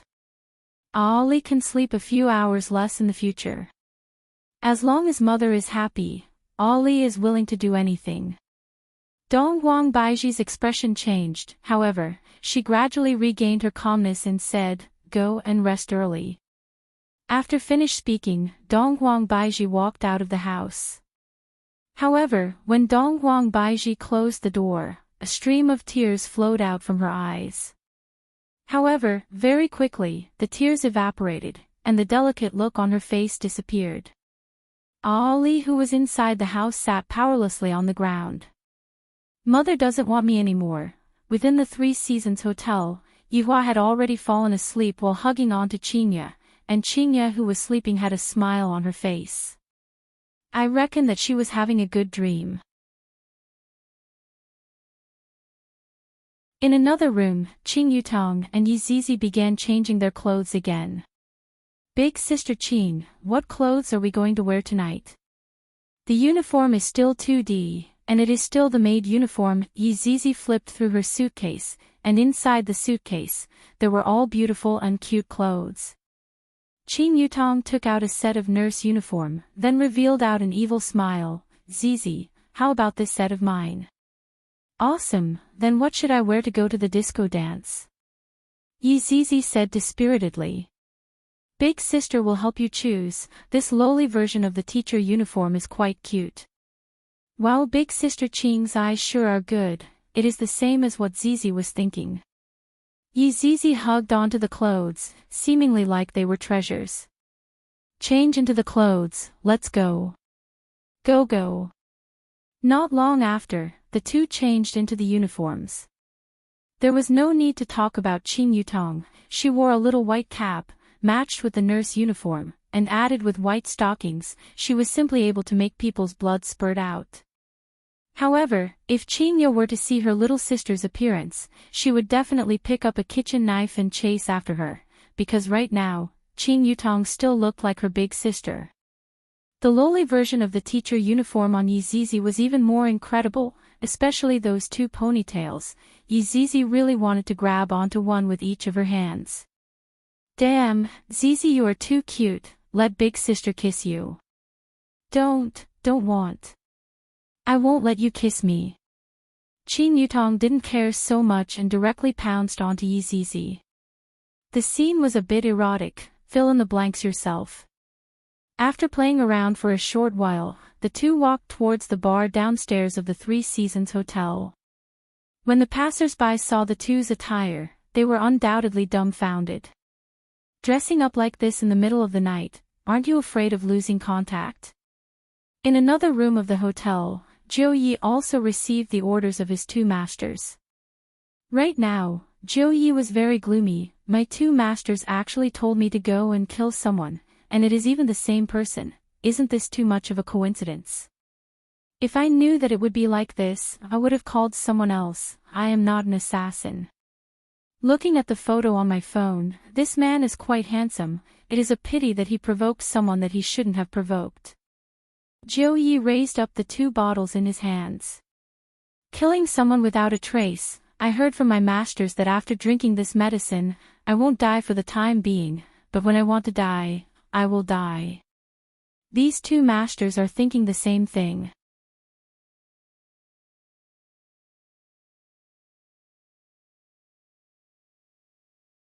Chapter 173. There was a Three Seasons bar downstairs of the Three Seasons Hotel. The place was quite big, and the business was also very good. There was no shortage of men hunting for sex, and there was no shortage of women seeking excitement. As long as you had money, you could really do whatever you wanted here. The DJ and the bar stirred up the atmosphere. Countless young men and women shook their bodies crazily, enjoying the excitement of physical contact with strangers. In the corner of the bar, two men sat in the booth. They were dressed in ordinary clothes and were not eye-catching. However, no one could have imagined that one of the men was the second young master of the Ying family, Ying Kongsher, and the other was his personal attendant, Lu Bai. The two of them had been master and servant since they were young, and their relationship was quite good. At this time, Ying Kongsher was shaking his head along with the rhythm of the music. He was in a great mood, but Lu Bai, who was beside him, seemed very worried. Young master, let's go back. It's enough for your wedding. Don't cause any trouble. Lu Bai suggested. When the young master received the news today, he was so excited that he almost went to the heavens. Not only did he want to hold a banquet, he even sneaked out to have fun tonight. Ying Kongsher laughed and shouted, Bibi, cheer up. Who would know that I'm here? But I'm afraid that young master will harm you. Lu Bai said worriedly. Do you know why Her Majesty chose me and not him? Ying Kongsher asked with a confident smile. Lu Bai shook his head. Ying Kongsher patted Lu Bai's shoulder. Who would choose a troublemaker? Of course, they would choose someone who is easy to control, just like me. Lu Bai came to a sudden realization. Young master is wise, but marrying him will damage young master's reputation. Ying Kongsher laughed out loud and lit up a cigarette. Bibi, you really don't know anything. Being able to suppress the Empress makes my life worth it. Young master is right. It's a pity that the Eastern Emperor doesn't have a male successor. Otherwise, I wouldn't have a share in it. In the end, I'm just a sower. But no matter what, the seed is still my Ying family's. Ying Kongsher gradually stopped smiling and said in a low voice. Of course, young master is currently the person that all men in the world are envious of, and the expression that young master had today was also, my brother probably wants to kill me. Young master, let's go back. Safety is more important. Lu Bai continued to persuade. Ying Kongsher smiled and said, all right, let's go back after playing for a while. Order a fruit platter and 2 bottles of beer. Lu Bai sighed. The young master was probably bored to death. The things of the secular world were just so attractive. At this moment, Qing Yutong and Yi Zizi had also arrived at the entrance of the bar. For beautiful women, there was no need for them to queue up, and they were directly allowed to enter. However, when the two of them appeared in the bar, everyone who saw them was stunned. This big and small pair was too awesome. It was Yi Zizi's first time in a bar. She became excited as soon as she heard the music. Her ponytail began to flutter, and her hair opened up. She was ready for a big cleaning. "Zizi, are you high?" Qing Yutong shouted out loudly. Yi Zizi paused for a moment. Her ponytail calmed down and she asked loudly, "Sister Qing, what are we going to do now?" "Of course we are going to shake it." Qing Yutong held onto Yi Zizi's hand, and walked towards the dance floor. Just when they turned around, they bumped into a person, and the beer on the plate immediately fell onto the ground and shattered. Lord Jiu stared blankly at the broken wine bottle. He had changed into his work clothes the moment he arrived at the bar. All of this had been arranged beforehand. Now that the opportunity had come, the medicine had already been administered. The target was just 15 meters away, and yet, this woman knocked the target the moment she turned around. Jiu Ye's heart was bleeding. "Xiao Jiu, why is it you?" Qing Yutong cried out in surprise. When Jiu Yi saw this face, he finally knew why he was so unlucky. "Oh my God, these people are really haunting me. Forget about it being on the same flight, they even stayed in the same hotel. They even bumped into me when I was doing a mission, and they even spilled my poison. But luckily, I still have one more bottle." "You got the wrong person." Jiu Yi lowered his head, turned around and left, and continued to administer the medicine. Qing Yutong pouted her mouth, but did not really care about it. Pulling Yi Zizi along, she ran to the dance floor and had fun. Sure enough, when the two girls ran to the dance floor, they immediately became the focus of attention. Everyone surrounded them into a circle and shouted out. Qing Yutong was a celebrity, her dancing skills and whatnot were not difficult for her. It was Yi Zizi's first time dancing, and she did not really understand, but when she saw Qing Yutong twisting and turning, she started learning, and very quickly, she found the feeling. A beautiful woman that was bubbling with beauty, and a cute little loli. There were a lot of people at the scene who were currently opening up Baidu and searching how many years they would be sentenced to. Those two are a bit interesting. Enchanting also noticed Qing Yutong and Yi Zizi who were on the dance floor. Lu Bai nodded his head. "Gongzi's eyesight is indeed unique. Do you need me to go?" "Go ahead, this big and small pair are truly not bad." Enchanting's eyes shone. This kind of beauty is too rare to see. Qing Yutong and Yi Zizi enjoyed everyone's gazes, and they felt great, and Yi Zizi became a bit excited again. I am almost unable to control the feeling of sucking people." Yi Zizi pouted her small mouth. Although it was not interesting for ordinary people to suck people, it was still better than nothing. "Two misses, can you give me face and drink a cup of wine?" Lu Bai could be seen walking in front of the two of them and shouting. Qing Yutong pulled Yi Zizi and straightforwardly agreed. "There is a free drink to drink, it would be a waste not to drink." Lu Bai thought that it would be very hard to persuade them, but he didn't expect that it would be so easy. Seems like Gongzi is going to have good luck with women tonight. Seeing a beautiful woman leaving with a man, everyone was envious. This kind of thing is hard to encounter even once a year. Arriving at the booth, Enchanting stood up, then stretched out his hand in a refined manner. "Nice to meet you too." However, Qing Yutong and Yi Zizi ignored him, and even more so, did not stretch out their hand and directly sat on the booth. Enchanting retracted his hand a bit awkwardly. All beautiful women have such personality. "Big Sister Qing, I am a bit thirsty." Yi Zizi pulled onto Qin Yutong's arm. Qin Yutong looked towards Enchanting and said with a smile, "Handsome brother, you don't even have wine here, why did you call us over?" "Wine? No problem." Enchanting nodded his head towards Lu Bai, and the latter immediately went to make arrangements. "Beautiful woman, did you come to Sanya for a vacation?" Enchanting revealed a smile that he thought was very handsome. Yi Zizi said coquettishly, "I'm not telling you, damn, this little loli is simply too cute. If I were to grab onto those two ponytails, how refreshing would that be? If I were to add on the service of this beautiful woman, would simply be as excited as pressing down on an empress." "Mister, your wine is here." Jiu Yi walked over with a smile and placed 2 bottles of beer on the table. However, when he saw Qin Yutong and Yi Zizi, his expression immediately stiffened. "Why is it them again?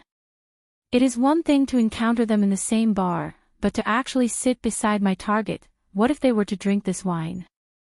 A waiter could be seen walking over, and under Jiu Ye's dumbfounded gaze, the waiter placed all of the wine on the table.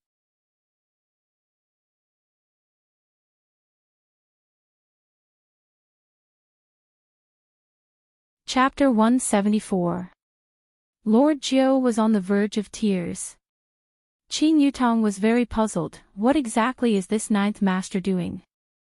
He secretly disguised himself as a waiter and looked as if he had just eaten **tea. How about playing dice? Qin Yutong suggested. "Whatever the beautiful lady says."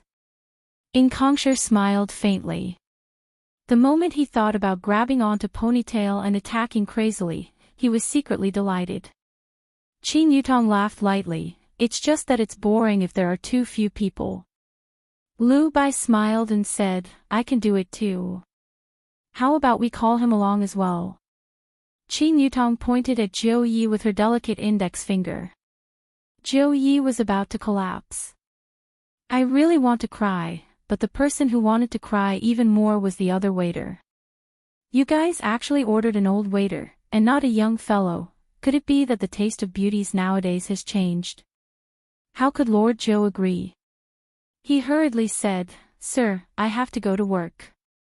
Lu Bai threw a bundle of red notes and said, "I'm familiar with the boss here." Lord Jiu was also afraid that if he continued to refuse, his scheme would be exposed. "All right.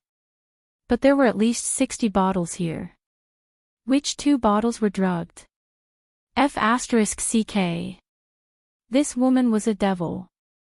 Nothing good ever came out of meeting her. "If you lose, you will lose a bottle," Qin Yutong said tenderly.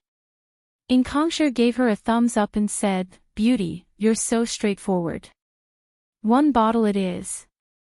He saw that Yi Zizi had already opened a bottle and was drinking it first as a sign of respect. Burp. Looking at Yi Zizi's appearance when she burped, it was so adorable that everyone was about to explode. Enchanting couldn't wait any longer. "Little loli, my love." The 5 of them were playing dice, and they were drinking bottle after bottle. Soon, half of the bottles were gone. Lord Jiu drank about 10 bottles, and he didn't know if he had drunk poison. He felt unwell. It was all their fault. Why did they come here to drink? If they didn't come, the 2 bottles of wine they had just brought would have been drunk by this target. Although it was fine to drink the wine, as long as he cast a spell, he would instantly die on the spot. If the master cast a spell now, he would definitely die. Which 2 bottles were they? Because he was worried about the poisoned wine bottle, Lord Jiu was not in the mood to play the game. But because he was not in the mood to play, the chances of him losing were higher, so of course, he drank more. Not long after, the wine bottles on the table were emptied. Just who was it that drank those 2 bottles, Jiu Yi also did not know, but he knew that the probability of him being the one that drank those 2 bottles was higher. "This beer is boring, serve it white." Qin Yutong snorted. Enchanting couldn't wait to get them drunk. Therefore, he simply used the liquor with the highest alcohol content. Of course, he didn't drink it 1 bottle at a time. Instead, he drank it in small cups. Other than Jiu Yi, those sitting here were either old monsters or people with systems.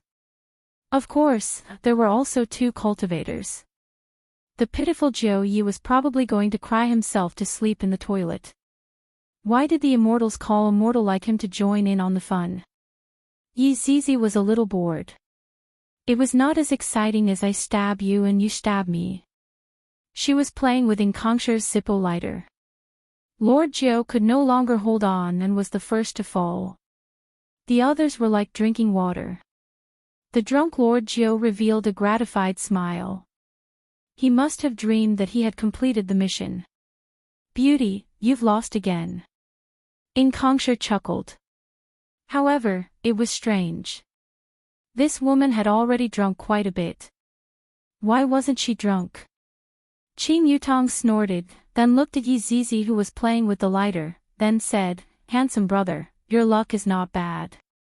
Qing Yutong could be seen standing up, then filling up the beer for herself, then filling up the beer for Enchanting. However, right at this moment, Qing Yutong seemed to be a little unstable. She swung her delicate hand, and a small cup of liquor spilled onto Enchanting's crotch. Yi Zizi was startled. She swung the lighter in her hand, and it just so happened to land on Enchanting's crotch. "Big sister Qing, are you drunk?" "Fire! Fire! Fire!" Enchanting was a little stupefied. Who doesn't stupefy when his crotch is on fire? Enchanting immediately patted his crotch. Yi Zizi turned pale with fright. "Don't panic, I'm here to save you." Yi Zizi could be seen pouring the liquor on the table. Pooh! The fire became a little more ferocious. Lu Bai hurriedly prepared to save Enchanting, but Qing Yutong pushed him away with her delicate hand and shouted, "Let me do it." The 10 centimeters high heel directly stabbed towards the fire. No! Ah! Enchanting let out a miserable scream. However, his scream was drowned out by the music, and adding that it was at a corner, who would look at him? "Zizi, quickly come and help me." Qing Yutong stepped on Enchanting's crotch with all her might. Meanwhile, Lu Bai was lying on the sofa, unable to move at all as he watched his young master being humiliated. Yi Zizi's body was rather short, and thus, she stood on the sofa and stepped on the fire. Enchanting, who had fainted, was woken up by the pain, and he just happened to see Yi Zizi's foot landing on the fire. "Don't." Enchanting felt that his crotch seemed to be missing something, and it felt empty. "Don't speak, Zizi is here to save your life." After finished speaking, Yi Zizi ferociously stepped on Enchanting's crotch, and Enchanting immediately fainted again. "Just how big of a grudge do you have against my crotch? Furthermore, you are not saving my life, you are trying to take my life." The rescue was still going on, and after stomping on Enchanting ferociously for around 5 minutes, the fire was finally extinguished. Qing Yutong wiped off the sweat on her forehead. Luckily, no one was burnt. Yi Zizi sighed. He was too careless. If it weren't for the 2 of us, he would have been burned to death. Lu Bai felt that he could control his body again, and he pounced towards his young master. "Young master! Young master! Wake up! Quickly bring him to the hospital, we can only help him to this point. Zizi, let's go." After finished speaking, Qing Yutong pulled Yi Zizi and left. Walking out of the bar, the 2 of them shook their eyebrows, high-fived each other, and hopped back to sleep. How dare you tease me, I will stomp on you in the bar." Lu Bai looked at young master's crotch. It was dyed red with fresh blood. It was probably a mess of flesh and blood. No! No! He had to go back and get treated.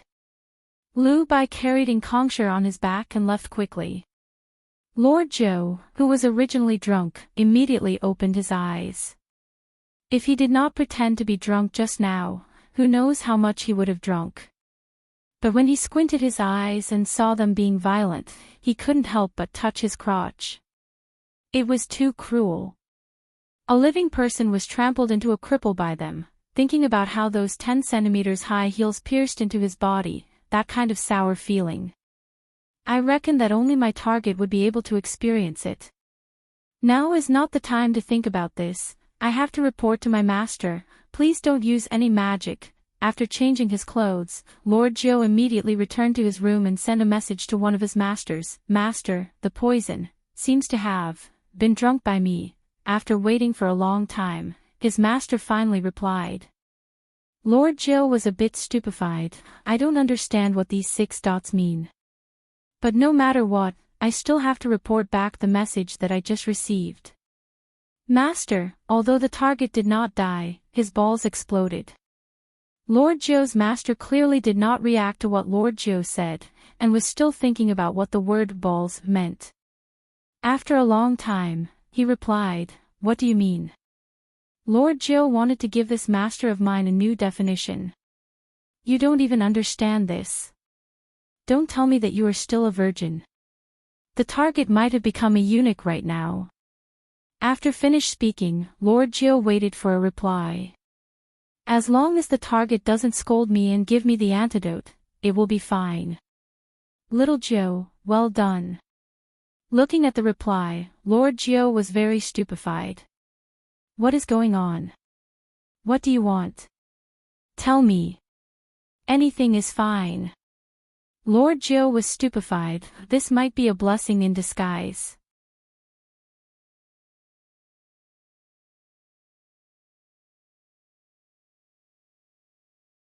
Chapter 175. Right now, Lu Bai was carrying Enchanting on his back and flying towards the sea's surface at high speed while muttering, Young master, hold on, we are almost there. If I knew that this would be the end result, I would have already persuaded young master to go back home. How am I going to explain such a big matter to him?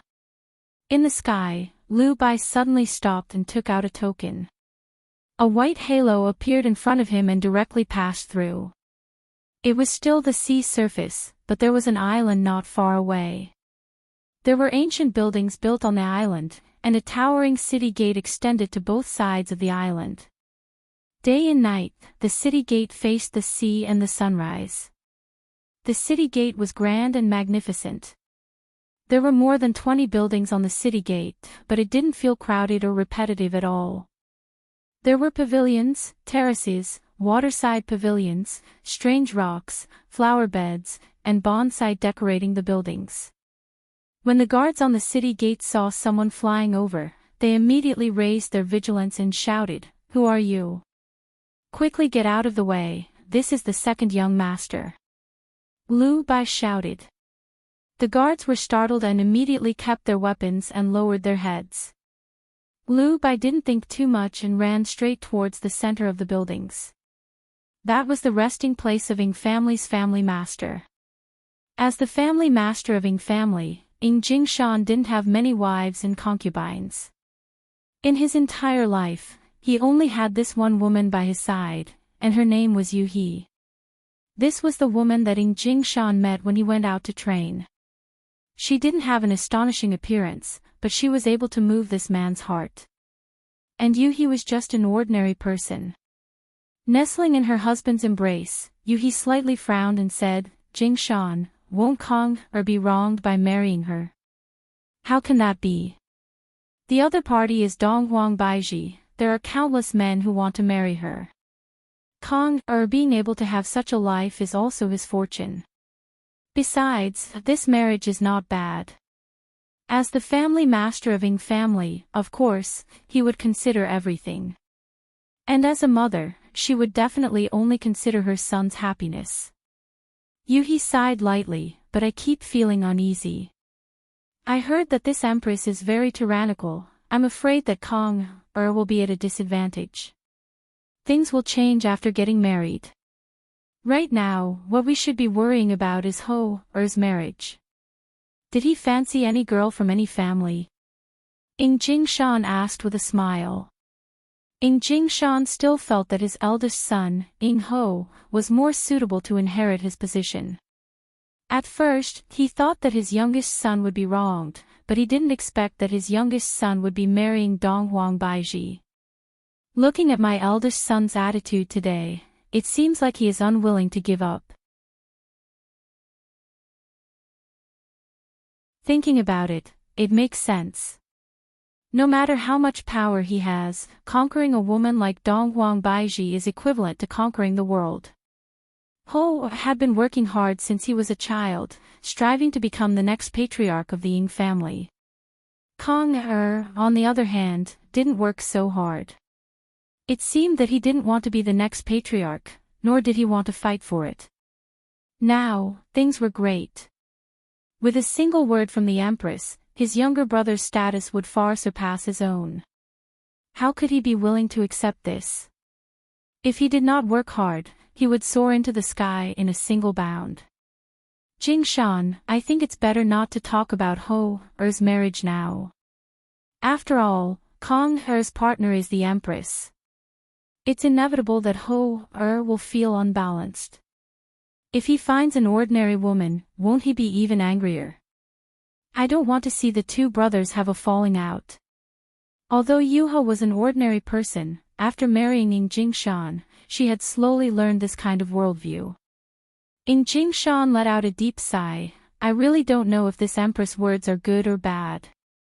Our Ing family just wants to live peacefully, that's all. Whatever power struggle, let it be. Suddenly, there was a commotion outside.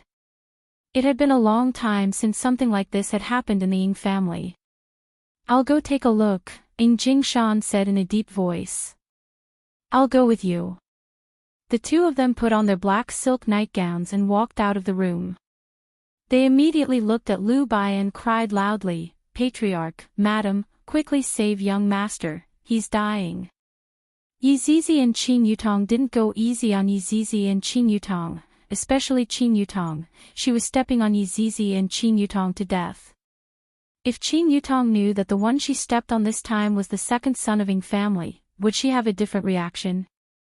What's going on? Ing Jingshan shouted. He hurriedly checked on his son's injuries, and his expression was terrifyingly heavy.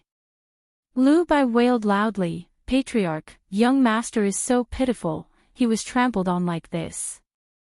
Ing Jingshan's eyes widened as he bellowed, quickly call Divine Dr. Song over. When Yuhi took a closer look, she immediately had a feeling of dizziness. My son's crotch is filled with blood. After a while, Divine Dr. Song arrived. At the same time, Marquis Ying also arrived. His appearance was slightly worse than Ing Kongsher's. There was a mole on his chin, and he gave off the feeling that he was a wily old fox. At the same time, the other members of the Ying family also arrived. Everyone sat in the great hall, waiting for the result. Lu Bai knelt in the center, sobbing quietly. Ing Jingshan fiercely slammed onto the table, What are you crying for? Tell me everything that happened in detail. While sobbing, Lu Bai narrated everything that happened in detail. He didn't add anything and didn't cut anything out. Honest people are easy to bully. All the members of the Ying family who were sitting in the hall knew that they stepped on an iron plate and got beaten up. A skinny middle-aged man took the initiative to voice out his opinion. His name was Ing Xiang, Ing Jingshan's younger brother. The Empress passed the news to me in the morning. It hasn't even been a day, and nephew Kong has already made such a joke out of himself. If the news were to reach the ears of the Empress, wouldn't that be bad? Is the son that my Ying family brought up to be like this? Ing Xiang's words had a bit of a taste of throwing stones at a person who was down, and there was even more of a hidden mockery hidden within. Marquis Ying, who was standing behind his father, didn't say anything. Right now, silence spoke louder than words. Lu Bai, who was kneeling on the ground, spoke up for his master. Second young master went there to drink a few cups of wine because he was happy today. I reckon that he got drunk, and that's why he asked this lowly one to go and call those two girls over. Ing Shang was the third son, and he was a bit plump when he reached middle age. He could be heard saying unhurriedly, forget about the adult females, there was even an underage child among them. Big brother, if such a thing were to be spread out, it would be such a loss of face. Second young master really didn't have any other thoughts. At that time, this lowly one also didn't know what happened. Second young master's crotch suddenly caught on fire, and the two girls helped second young master to extinguish the fire. After fiercely kicking second young master's crotch, this lowly one didn't know why I couldn't move, and could only watch as second young master was being kicked alive. Lu Bai hurriedly spoke up for Enchanting. Jingshan took a deep breath and asked, were those two girls ordinary people? Lu Bai nodded his head, expressing that he didn't notice anything strange. The first guess that appeared in Jingshan's mind was that someone intentionally set up a trap. Are there any other strange phenomena? Yuha asked cleanly. There was a strange middle-aged waiter who had a restless expression on his face. Lu Bai recalled for a while and said. Marquis Ing, who didn't speak all along, paused for a moment. Jingshan made a preliminary judgment. Seems like the news of Kong, going out today was found out by someone, and someone plotted against him. At this moment, an old man slowly walked into the hall and bowed towards everyone. Divine Dr. Song, how is Kong's condition? Yuha asked worriedly. Divine Dr. Song let out a sigh. This old man has already tried his best. Second young master's lamp has been extinguished. Upon hearing this result, everything before Yuha's eyes turned black, and she fainted. Yuha.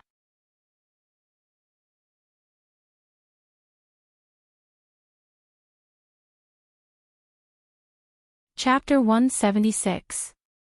Yuha couldn't take this kind of blow and fainted. My son is actually unable to have sex. Jingshan carried his wife back to the room to rest, then came to the main hall. His face was terrifyingly gloomy. On the other hand, the other family members didn't seem to care much about it. To them, this might be an opportunity. Could it be that the Empress is going to marry a eunuch? How is that possible? He is not the only boy in the huge Ing family. Xiang said, Big brother, it has only been a day, and nephew Kong is already like this. How are we going to explain this to the Empress? That's right, big brother, it is already very shameful for such a thing to happen to Ing family. The betrothal gifts are going to be sent over tomorrow, big brother, it is better for you to make plans as soon as possible. Shang also followed and said. If my son marries the Empress, that would be the rhythm of a meteoric rise. Furthermore, big brother only has two sons, one has become a eunuch, and the other has to marry out, leaving the position of the family head empty. Or continue to be the family head and let the other boys marry out, you can't have your cake and eat it too. This matter must be investigated thoroughly. Ho! Jingshan shouted gravely. Yes. Bring back the waiters of the bar and those two girls. I would like to see who dares to mess with our Ing family. Yes. It was impossible to find Jiu Yi, all of the registered information was fake, and right now, Jiu Yi had already returned to Long An City in the middle of the night, and his butt was wiped clean. However, Qing Yutong and Yi Zizi were not that lucky. Xiang said hurriedly, Big brother, tracking down the culprit behind the scenes is important, but how do we answer the Empress tomorrow is also important. Let me think about it, all of you go and rest. Jingshan waved his hand, feeling depressed in his heart. Unexpectedly, Shang said, Big brother, nephew Kong is going to hold a banquet at Three Seasons Hotel tomorrow, should we cancel this banquet? He is already like that, he can't even stand up, and there is still a banquet to celebrate. Celebrate that there is another father-in-law in this world. Cancel it. Enchanting said, then left to take a look at his son's injuries. The other family members shook their heads, then left after chatting with Ing Ho for a bit. After everyone left, Ing Ho revealed a trace of a smile. This Jiu Ye's way of handling things is really unexpected, this is even more ruthless than killing people. Presumably, those two girls should be called by Jiu Yi as well. What was so good about being the Ying family's patriarch? It was only interesting to be the Empress man. As for the two girls, of course, he couldn't capture them. If they confessed, he would be finished. Since that was the case, he could only kill them. Lord Zhou still had some use for them, so he wouldn't kill them for now. In Kongshir's room, Liu Bai accompanied him and took care of him attentively. Right now, young master's face was pale, and he already looked like a father-in-law. How miserable. How is it? Jing Shan walked over and asked. Liu Bai respectfully said, Divine Dr. Song said that second young master is fine and will wake up soon. Just as he finished speaking, Kongshir, who was lying on the bed, woke up with a frown. Father, Liu Bai, you guys are all here. Kongshir said with a faint smile. He did not feel that he had lost an organ. Seeing the strange expression on the two people's faces, Kongshir immediately recalled what happened just now. Lowering his head to take a look, I feel empty, young master, don't touch it. Divine Dr. Song just applied the medicine. Liu Bai hurriedly warned. The corner of Kongshir's mouth began to twitch. His crotch area was flat, and his facial expression changed drastically. Calm down. Jing Shan wasn't feeling well either. His son was crippled, who would be able to accept it? Father, save me, I don't want to have no foundation. If I don't have any foundation, how am I going to marry the Empress?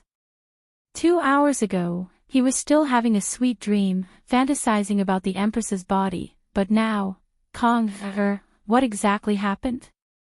Jing Shan didn't want to give his son a blow. You definitely can't get married.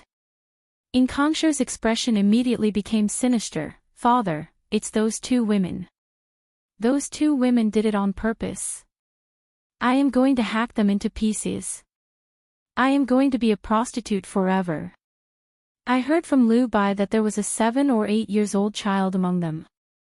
Jing Shan questioned. Although he felt heartache, he was also hateful.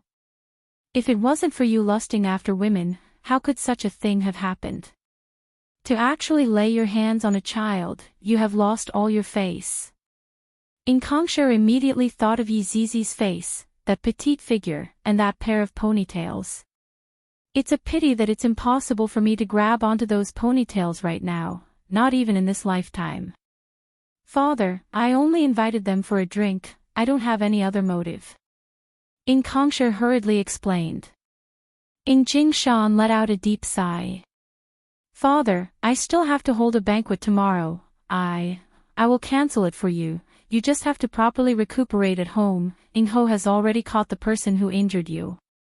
After finished speaking, Jing Shan walked out. His mood was very bad. Cancel? How can I cancel it? If I do that, wouldn't I be ridiculed by everyone? Ridiculing me for standing up is better than ridiculing me for being a father-in-law. Jing Shan's thoughts were very simple. This matter can't be spread out. If there is a need, Kong can't go out in this lifetime. Family can't afford to lose this face. However, this is impossible. Family is definitely going to lose this face. Young master. Liu Bai shouted out in concern. Kongshir's eyes were lifeless. He wasn't stupid. Father's meaning just now was very clear. I who have no foundation, it's impossible for me to marry the Empress. I am not resigned. I have to be so careful when I go out tonight. I must have been discovered by someone. Big Brother is the biggest suspect. Thinking back to Big Brother's expression in the morning, Kongshir seemed to have already confirmed it, and thought silently in his heart, if I can't get it, don't even think about getting it. Looking at the young master's pair of gloomy and cold eyes, Liu Bai was endlessly worried. Within the Three Seasons Hotel, Qing Yutong and Yi Zizi took a bath and wore cute pajamas. It was normal for Enchanting to have such a thought. Even if there wasn't Enchanting, there would still be other tycoons who invited them, and the ending should be more or less the same. Enchanting can only blame himself for being too unlucky. He is destined to not be able to become the Empress man. Zizi, you were really smart just now. Qin Yutong pinched onto Yi Zizi's little face. Originally, when she saw Yi Zizi playing with the lighter, she conveniently knocked over the wine glass, and very quickly, Yi Zizi's little hand trembled, causing the lighter to fall onto the glass. One could well imagine what would happen if the two of them were to stay together. This was also the reason why Yi Hua didn't want Yi Zizi and Qin Yutong to be together. To Yi Zizi, this was just a child's play. Yi Zizi revealed out two cute little dimples. Zizi has long been unable to stand the sight of him. Originally, I wanted to burn him with fire. Damn, Zizi, you are so violent. This won't do. Girls have to be more obedient. Qin Yutong guided attentively. Big sister Qin, Zizi learned it from you. You are so straightforward when you step on him. Qin Yutong's eyebrows twitched. Yi Zizi immediately understood. The two turned on their computers. It was impossible for them not to eat chicken before going to bed.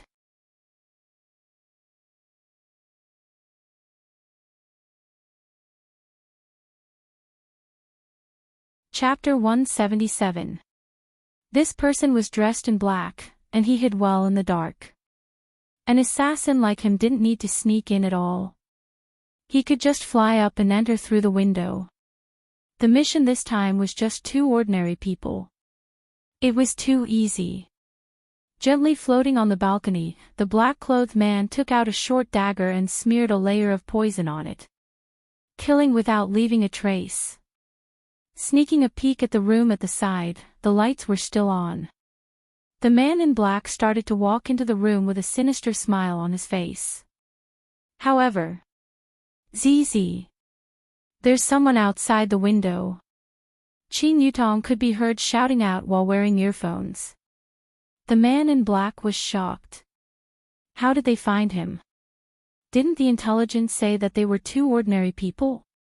Yi Zizi controlled her character and shouted, I heard it a long time ago. Watch how I kill you. The man in black turned pale with fright and immediately lay on the balcony. He had encountered two troublesome people. Qin Yutong could be heard shouting out, Do you think that I won't be able to see you just because you are lying on the ground? The man in black was about to go crazy. He hadn't even found the target yet, but the target had found him. What was the killer most worried about? Exposing his identity. After waiting for a while, the assassin in black felt that it was quiet again. Could it be that he was hallucinating? That should be the case. Those were all auditory hallucinations. How could he have been discovered? Sneaking into the room, he saw that the lights in the living room were off, but the bedroom was on. It seemed that he was inside.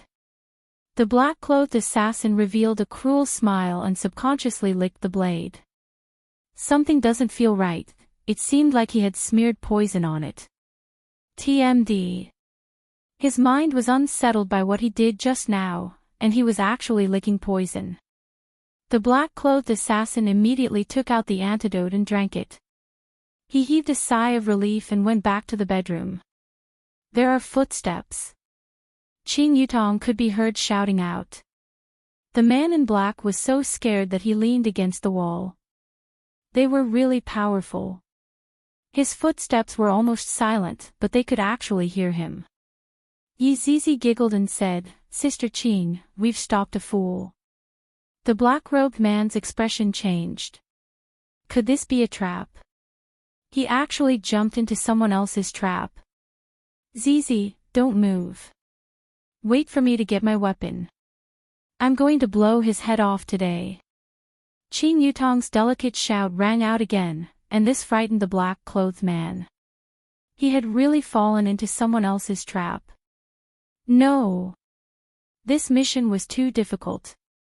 He had to call for more helpers. The man in black took small steps, preparing to slip away. You still want to run? Zizi, blow his head off. Okay, the man in black couldn't care less and directly broke through the window. There were many traps inside. The information was wrong. He had to rethink the plan. Within the bedroom, Qing Yutong wrinkled her brows and looked towards Yi Zizi. Zizi, I just heard the sound of someone jumping out of the window. Yi Zizi blinked her eyes towards Qing Yutong. It seems like someone jumped out of the window. Seems like there are still people in Pochinki. Qing Yutong let out a breath. However, the two of them had an evil smile on their faces. This game was simply too fun. The room at the side was precisely Yi Hua's room.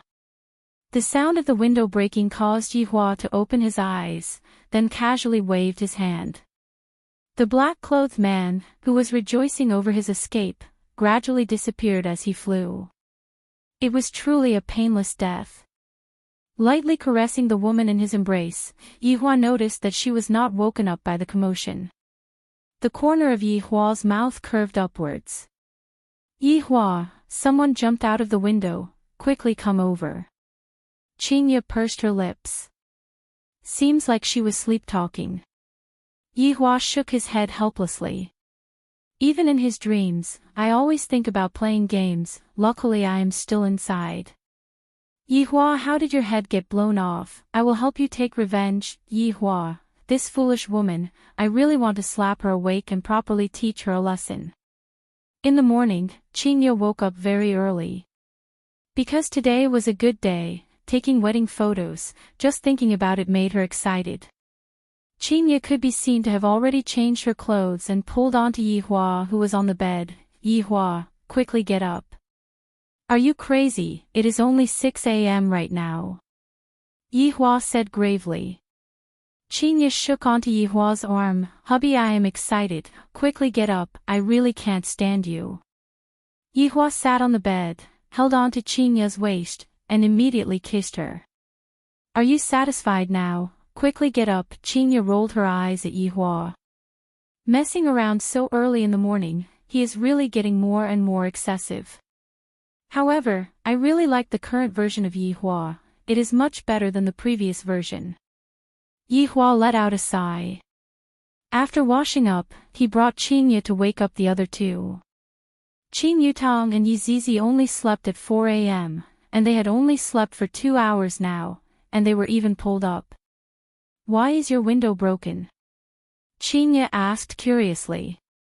Yi Zizi walked out of the room with her eyes closed while hugging onto the little teddy bear. Qing Yutong even wore an eye mask and hugged onto the quilt. After the two walked out of the room, they immediately fell onto the sofa, looking as if they wouldn't get up even if they were beaten to death. Yi Hua walked to the side of the window and lit up a cigarette. Who is it that wants to make a move on them? This is really a bit interesting. Under Qingya's various tricks, Qing Yutong and Yi Zizi finally put on their clothes and walked out of the room. Yi Zizi was still walking like a little princess, but what was different was that today, she was hugging onto a little teddy bear. Qing Yutong finally returned to normal, and when she wore a long dress, she looked a bit like a fairy. The breakfast in the hotel was all free, and it belonged to the self-service mode. When Qing Yutong and Yi Zizi saw the delicious food, they immediately came back to life.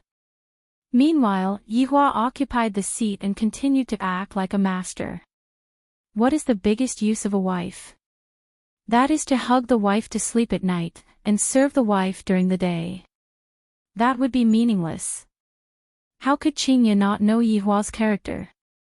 She gave Yi Hua a deep-fried dough stick and a bowl of porridge. Okay.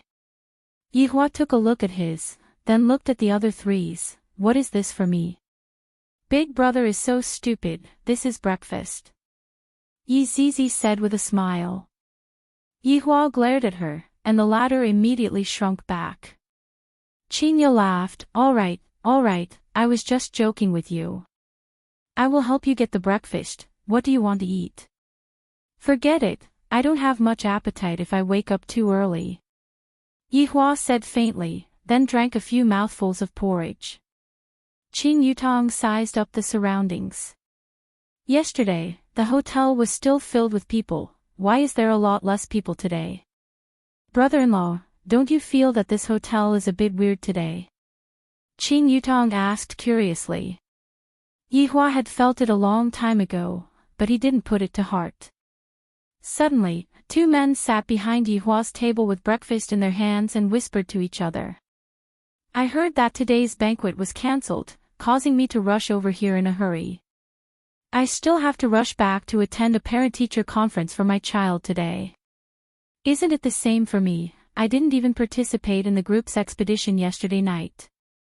It is said that the second young master's balls were burst by someone, that's why today's banquet was cancelled. Is that true or false? His balls were burst by someone. Who is so awesome? The Cultivation World's forum is in an uproar. Someone said that this second young master molested an underage girl.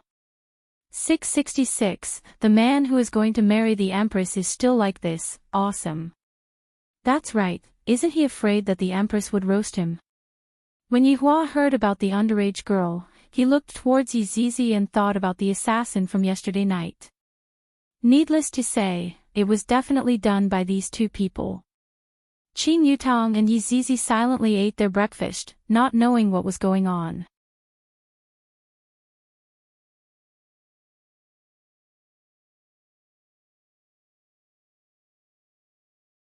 Chapter 178. What are the arrangements for today? Yihua asked lightly. Qingya wiped her sexy little mouth. I have already contacted them just now. Today, we will be shooting indoors. Tomorrow, we will be shooting outdoors. The two of you are off today. Yutong, take good care of Zizi. All right. Qing Yutong nodded her head. Does Zizi still need someone to look after him? When Yizizi heard that she could play, she became excited again. She felt that the person she trampled yesterday should be a big shot.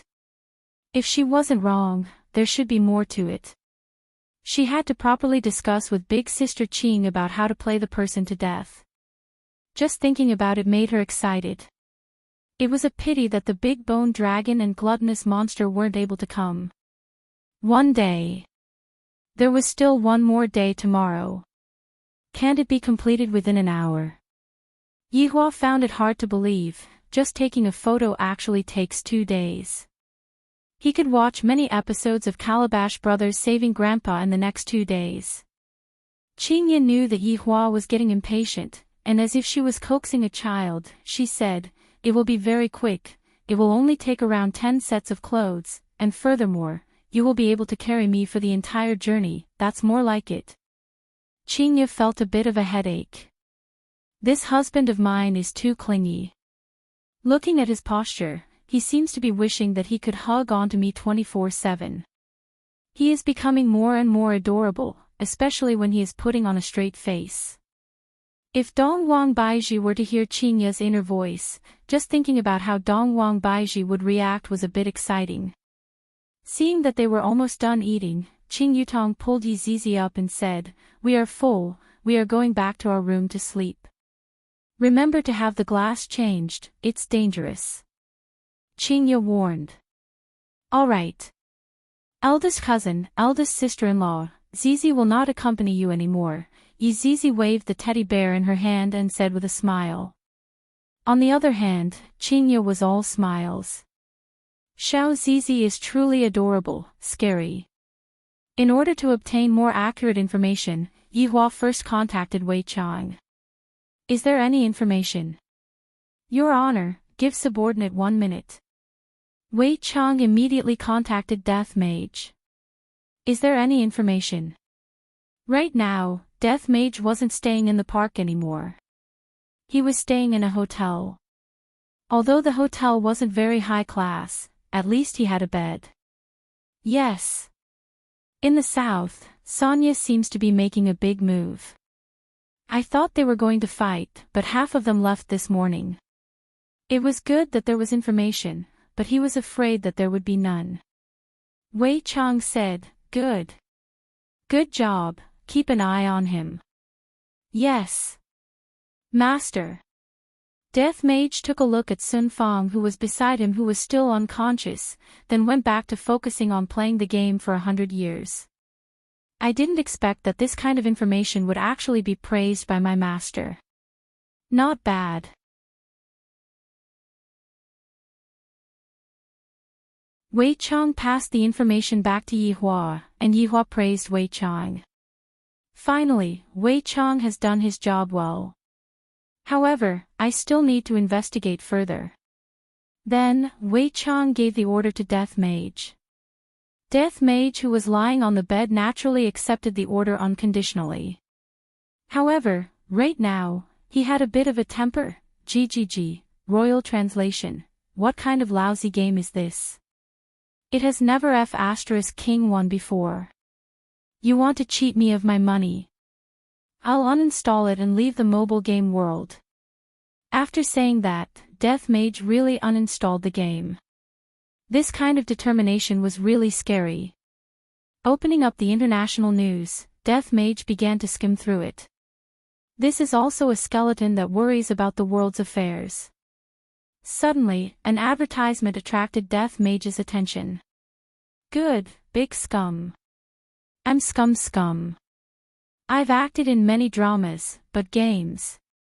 I like to play around with the blue moon, wine, luminous cups, equipment recycling, and earning money as soon as I enter the server. It's not a dream. Death Mage was attracted by the advertisement in front of him. The main thing was that he would be able to earn money by entering the server. Was this game really that powerful? Death Mage, who swore that he would not play mobile games just now, immediately downloaded the game. He felt that the game was not bad, and he rushed to 648 renminbi first. I didn't expect that there would still be a refund. This game is really not bad. It should be said that it is a game with a conscience. Death Mage was very happy. Of course, the character he chose was a warrior. First, he bought all sorts of equipment, followed the quest, and then went on a killing spree. It felt great. F***ck, fishing was simply rubbish. Only this playful on you was interesting. What game is this? Sun Fang suddenly asked as she looked at her phone screen. GGG, Royal Translation, a game that can make money. Sun Fang looked at it and suddenly had an idea. This seemed to be a fighting game. If I can't kill you in real life, can't I kill you in the game? Just you wait, I'll play too. After saying that, Sun Fang leaned against the headboard of the bed and took out her phone to download the game. She even specially asked Death Mage which region he was at, then secretly entered the server and prepared to directly attack the root of the problem. Dong dong dong. A series of knocks sounded from the door. Death Mage, who was currently playing enthusiastically, slammed open the door. Do Fusher walked into the room with an excited look on his face. Soon after, he covered his face with his hands. I am still a child, is it really alright for you two to be like this? Sun Fang seemed to have become numb as she leaned against the headboard of the bed and asked faintly, "What's the matter?" Do Fusher said with a serious expression, "Sister-in-law, I just did a divination. Today, we will have good fortune."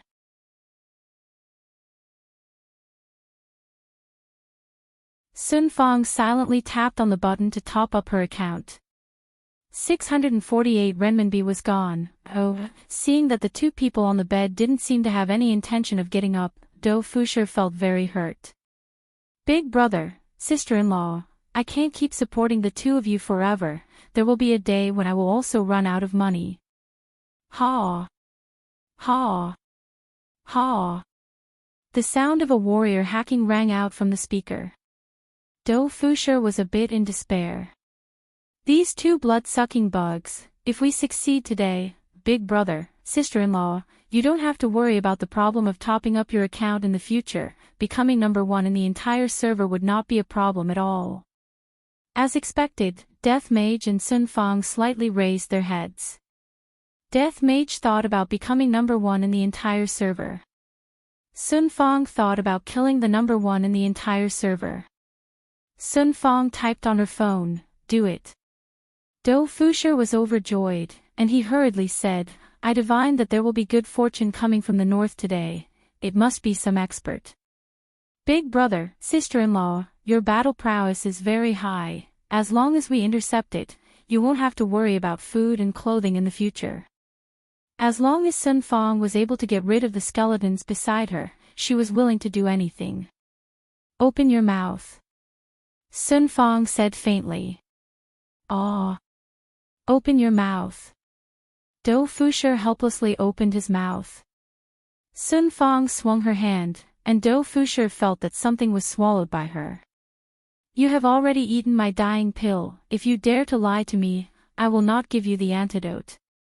Sun Fong shouted out coldly, and at this moment, her sect master's aura exploded out. Dou Fusher immediately swore that he wouldn't lie to anyone. "Go out and wait," Sun Fong said coldly. After Dou Fusher left, Sun Fong took out the malt sprout that was hidden in her blanket and ate one. The taste is not bad. GGG, Imperial Translation, this move is brilliant. Sun Fong took a glare at Death Mage, "Jijia my ass, hurry up and get to work." After finished speaking, Sun Fong got off the bed and changed her clothes, not even bothering to avoid Death Mage. Death Mage immediately turned his head around. "This shameless woman actually dares to seduce me in broad daylight. Although I am just a skeleton, I have trained my hand speed while fishing, and on average, I am able to vibrate 100 times per second. I can control the depth of the vibrations, and I guarantee that you won't be able to let go of the vibrations." After Sun Fong finished wearing her clothes, when she turned her head around and saw Death Mage looking outside the window, she snorted.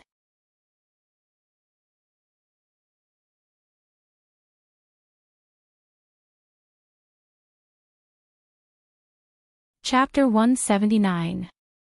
The three of them walked out of this ordinary hotel and headed towards the suburbs. Death Mage now knew to wear a mask and gloves when he went out. Actually, these were prepared by Sun Fong to prevent unnecessary trouble. The driver was a little worried. These three people are so weird. The young man in the front seems to be calculating something with his right hand, but why does it feel like his hand is cramping and his complexion doesn't look good? There is a black robe wearing a mask sitting at the back. The moment he got on the car, he was playing a game on his phone. The sound was so loud that it would let out weird sounds from time to time, causing one's hair to stand on end. Only this woman was so beautiful, like a fairy. However, she was also playing on her phone after getting on the car. Listening to the sound of the game, it seems to be the same game as the black robe. Could it be the playful Anu? The more they drove, the more remote the car became. The driver's forehead was filled with sweat. Could it be that she is a robber? "Stop!" Dou Fusher immediately shouted. The driver suddenly stopped, causing the two behind to crash into each other. However, they didn't mind. Sun Fong pulled on Death Mage's robe and said, "Transfer 2,000 to me." Sun Fong didn't have any money to top up, so how could she kill him? Death Mage wasn't a stingy person and directly transferred 4,000 over. Anyways, he was going to be rich later. The three of them got off the car. The driver stepped on the accelerator. He didn't want to see the three of them anymore. Dou Fusher took out a compass and shouted, "Find the dragon by looking at the coiled mountain. Every coiled mountain is a checkpoint. If there are 1,000 locks on the door, there will definitely be a king living here." Death Mage didn't understand. Sun Fong slowly raised her head and asked, "Isn't this the chant for finding tombs? What does it have to do with this robbery?" Dou Fusher laughed, "Sister-in-law, this chant of mine is very flexible, it can even be used in casinos. Aren't you a ghost hunter?" Sun Fong laughed and continued playing her game. "Sister-in-law, these days aren't good. Other than catching ghosts, I also need to earn some extra money. I just go to some tombs and sell some jewelry to earn some money." Dou Fusher let out a long sigh. Novels were all full of lies. How could there be so many tombs? Even if there were, they would have been emptied long ago. If he went there, he wouldn't even be able to find anything. He wanted to subdue some ghosts in the tombs, but he didn't even see a single strand of hair. How could he not be angry? Sun Fang received the money that Death Mage had transferred to her. This skeleton is quite generous. I didn't think too much about it and charged 4,000 renminbi to Death Mage. Combine equipment. The three of them walked further and further away, and Do Fusher shouted with the compass in his hand, "Right here." Death Mage and Sun Fang sized up the place. What kind of place is this? Rundown factory. Why did you bring us here? Is there gold underground? Sun Fang asked in a sweet voice. Do Fusher raised his index finger and shook it. "Big brother, sister-in-law, there is no gold on the ground, but there is gold in the sky." Death Mage kept his phone and said, "GGG, the Imperial translation, interesting." Sun Fang also felt it, and a look of disdain appeared on her face. Bang! Do Fusher watched as his big brother and sister-in-law soared into the clouds and shouted, "Big brother. Sister-in-law, bring little brother up, I don't know how to fly." Death Mage and Sun Fang, who had soared into the clouds, stared at the empty space in front of them. Death's scythe immediately appeared in Sun Fang's hands, and with a flick of her hand, the purple gold treasured sword appeared in Sun Fang's hands. Who dares to stop Voidless Realm? Immediately, 50 people who wore red gowns could be seen appearing in the empty space, and among them, 30 of them were carrying boxes made from top-notch mahogany. Without needing to think too much, one would be able to guess what was inside the boxes. The other 20 people were guards, and when they saw a black-gowned man and a woman appearing, they immediately pulled out their swords. However, one shouldn't look down on those 30 people. They put down the betrothal gifts on their shoulders and pulled out their weapons one after another. Hearing that the other party had revealed their name, Sun Fang, who was the sect master, naturally knew what kind of existence Voidless Realm was. Trying to provoke them was no different from courting death. However, she didn't expect that the ones who wanted to rob them would be them. This is truly the will of the heavens. But what did that matter? I hope that this Voidless Realm has some ability and snatch their goods, then send out an even more powerful existence to get rid of me and Death Mage. Death Mage took out his phone unhurriedly and started typing. Then, his phone lit up, and colorful words appeared on the screen, "Robbery." However, Sun Fang's speed was even faster, and she had already rushed into the crowd. Sun Fang herself was a sect master, and adding on the fact that she had broken through that day, her current strength was completely capable of fighting against Xiao Yi, and she might even be able to gain the upper hand. If she also had an ancient godly item, she might even be able to defeat Xiao Yi. However, Death Mage had the ability to instantly kill Xiao Yi. There was still a gap between them. Looking at Sun Fang dancing in the crowd, blood splattering all over the place, and limbs flying all over the place, Death Mage was a bit dazed. At this moment, this woman suddenly looked so beautiful, especially when the enemy's blood splattered onto her spotlessly white cheeks, and her inhumane gaze. It's too alluring. Do Fusher still didn't know what was happening in the sky, and he was anxiously waiting below. When he raised his head to take a look, a black dot suddenly appeared in the sky. Do Fusher wrinkled his brows. What is that black dot? As the black dot got closer and closer, Do Fusher was startled. That black dot is actually a severed arm. Do Fusher immediately dodged, and soon after, even more severed arms appeared in the sky, frightening Do Fusher to the point that he hid in a corner and shivered.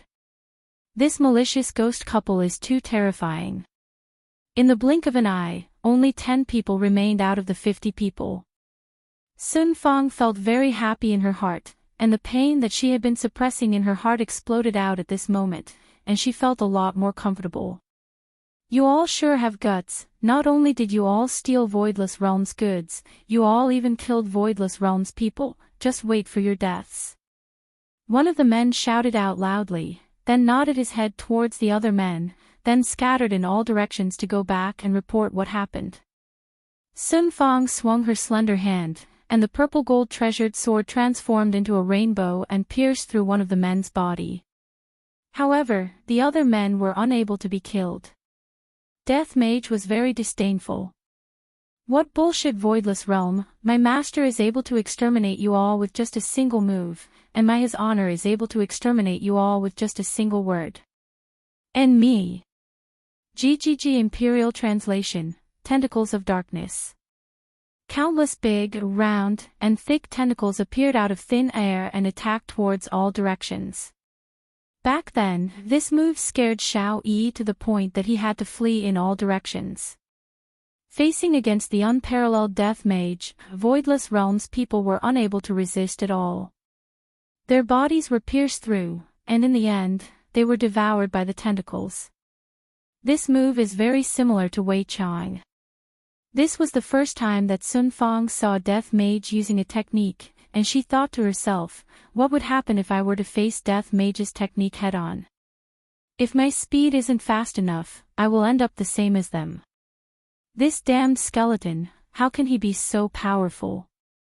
After recalling back the tentacles of darkness, Death Mage looked towards Sun Fang. Are you afraid of so many tentacles? Just think about the consequences. Death Mage waved his hand, and the 15 chests of betrothal gifts that were in the air descended onto the ground along with Death Mage. Sun Fang let out a sigh, then descended onto the ground as well. Upon seeing that, Do Fusher immediately ran over. Big brother, sister-in-law, you two are too awesome. You're tuning into the LoveLore Library YouTube channel. We're so grateful for your support, and don't forget to subscribe to join us on this incredible journey through captivating stories. Your generosity through donations truly makes a world of difference, as it's the primary source of revenue that allows me to expand and enhance this channel for you. Thank you from the bottom of my heart for being a part of this adventure.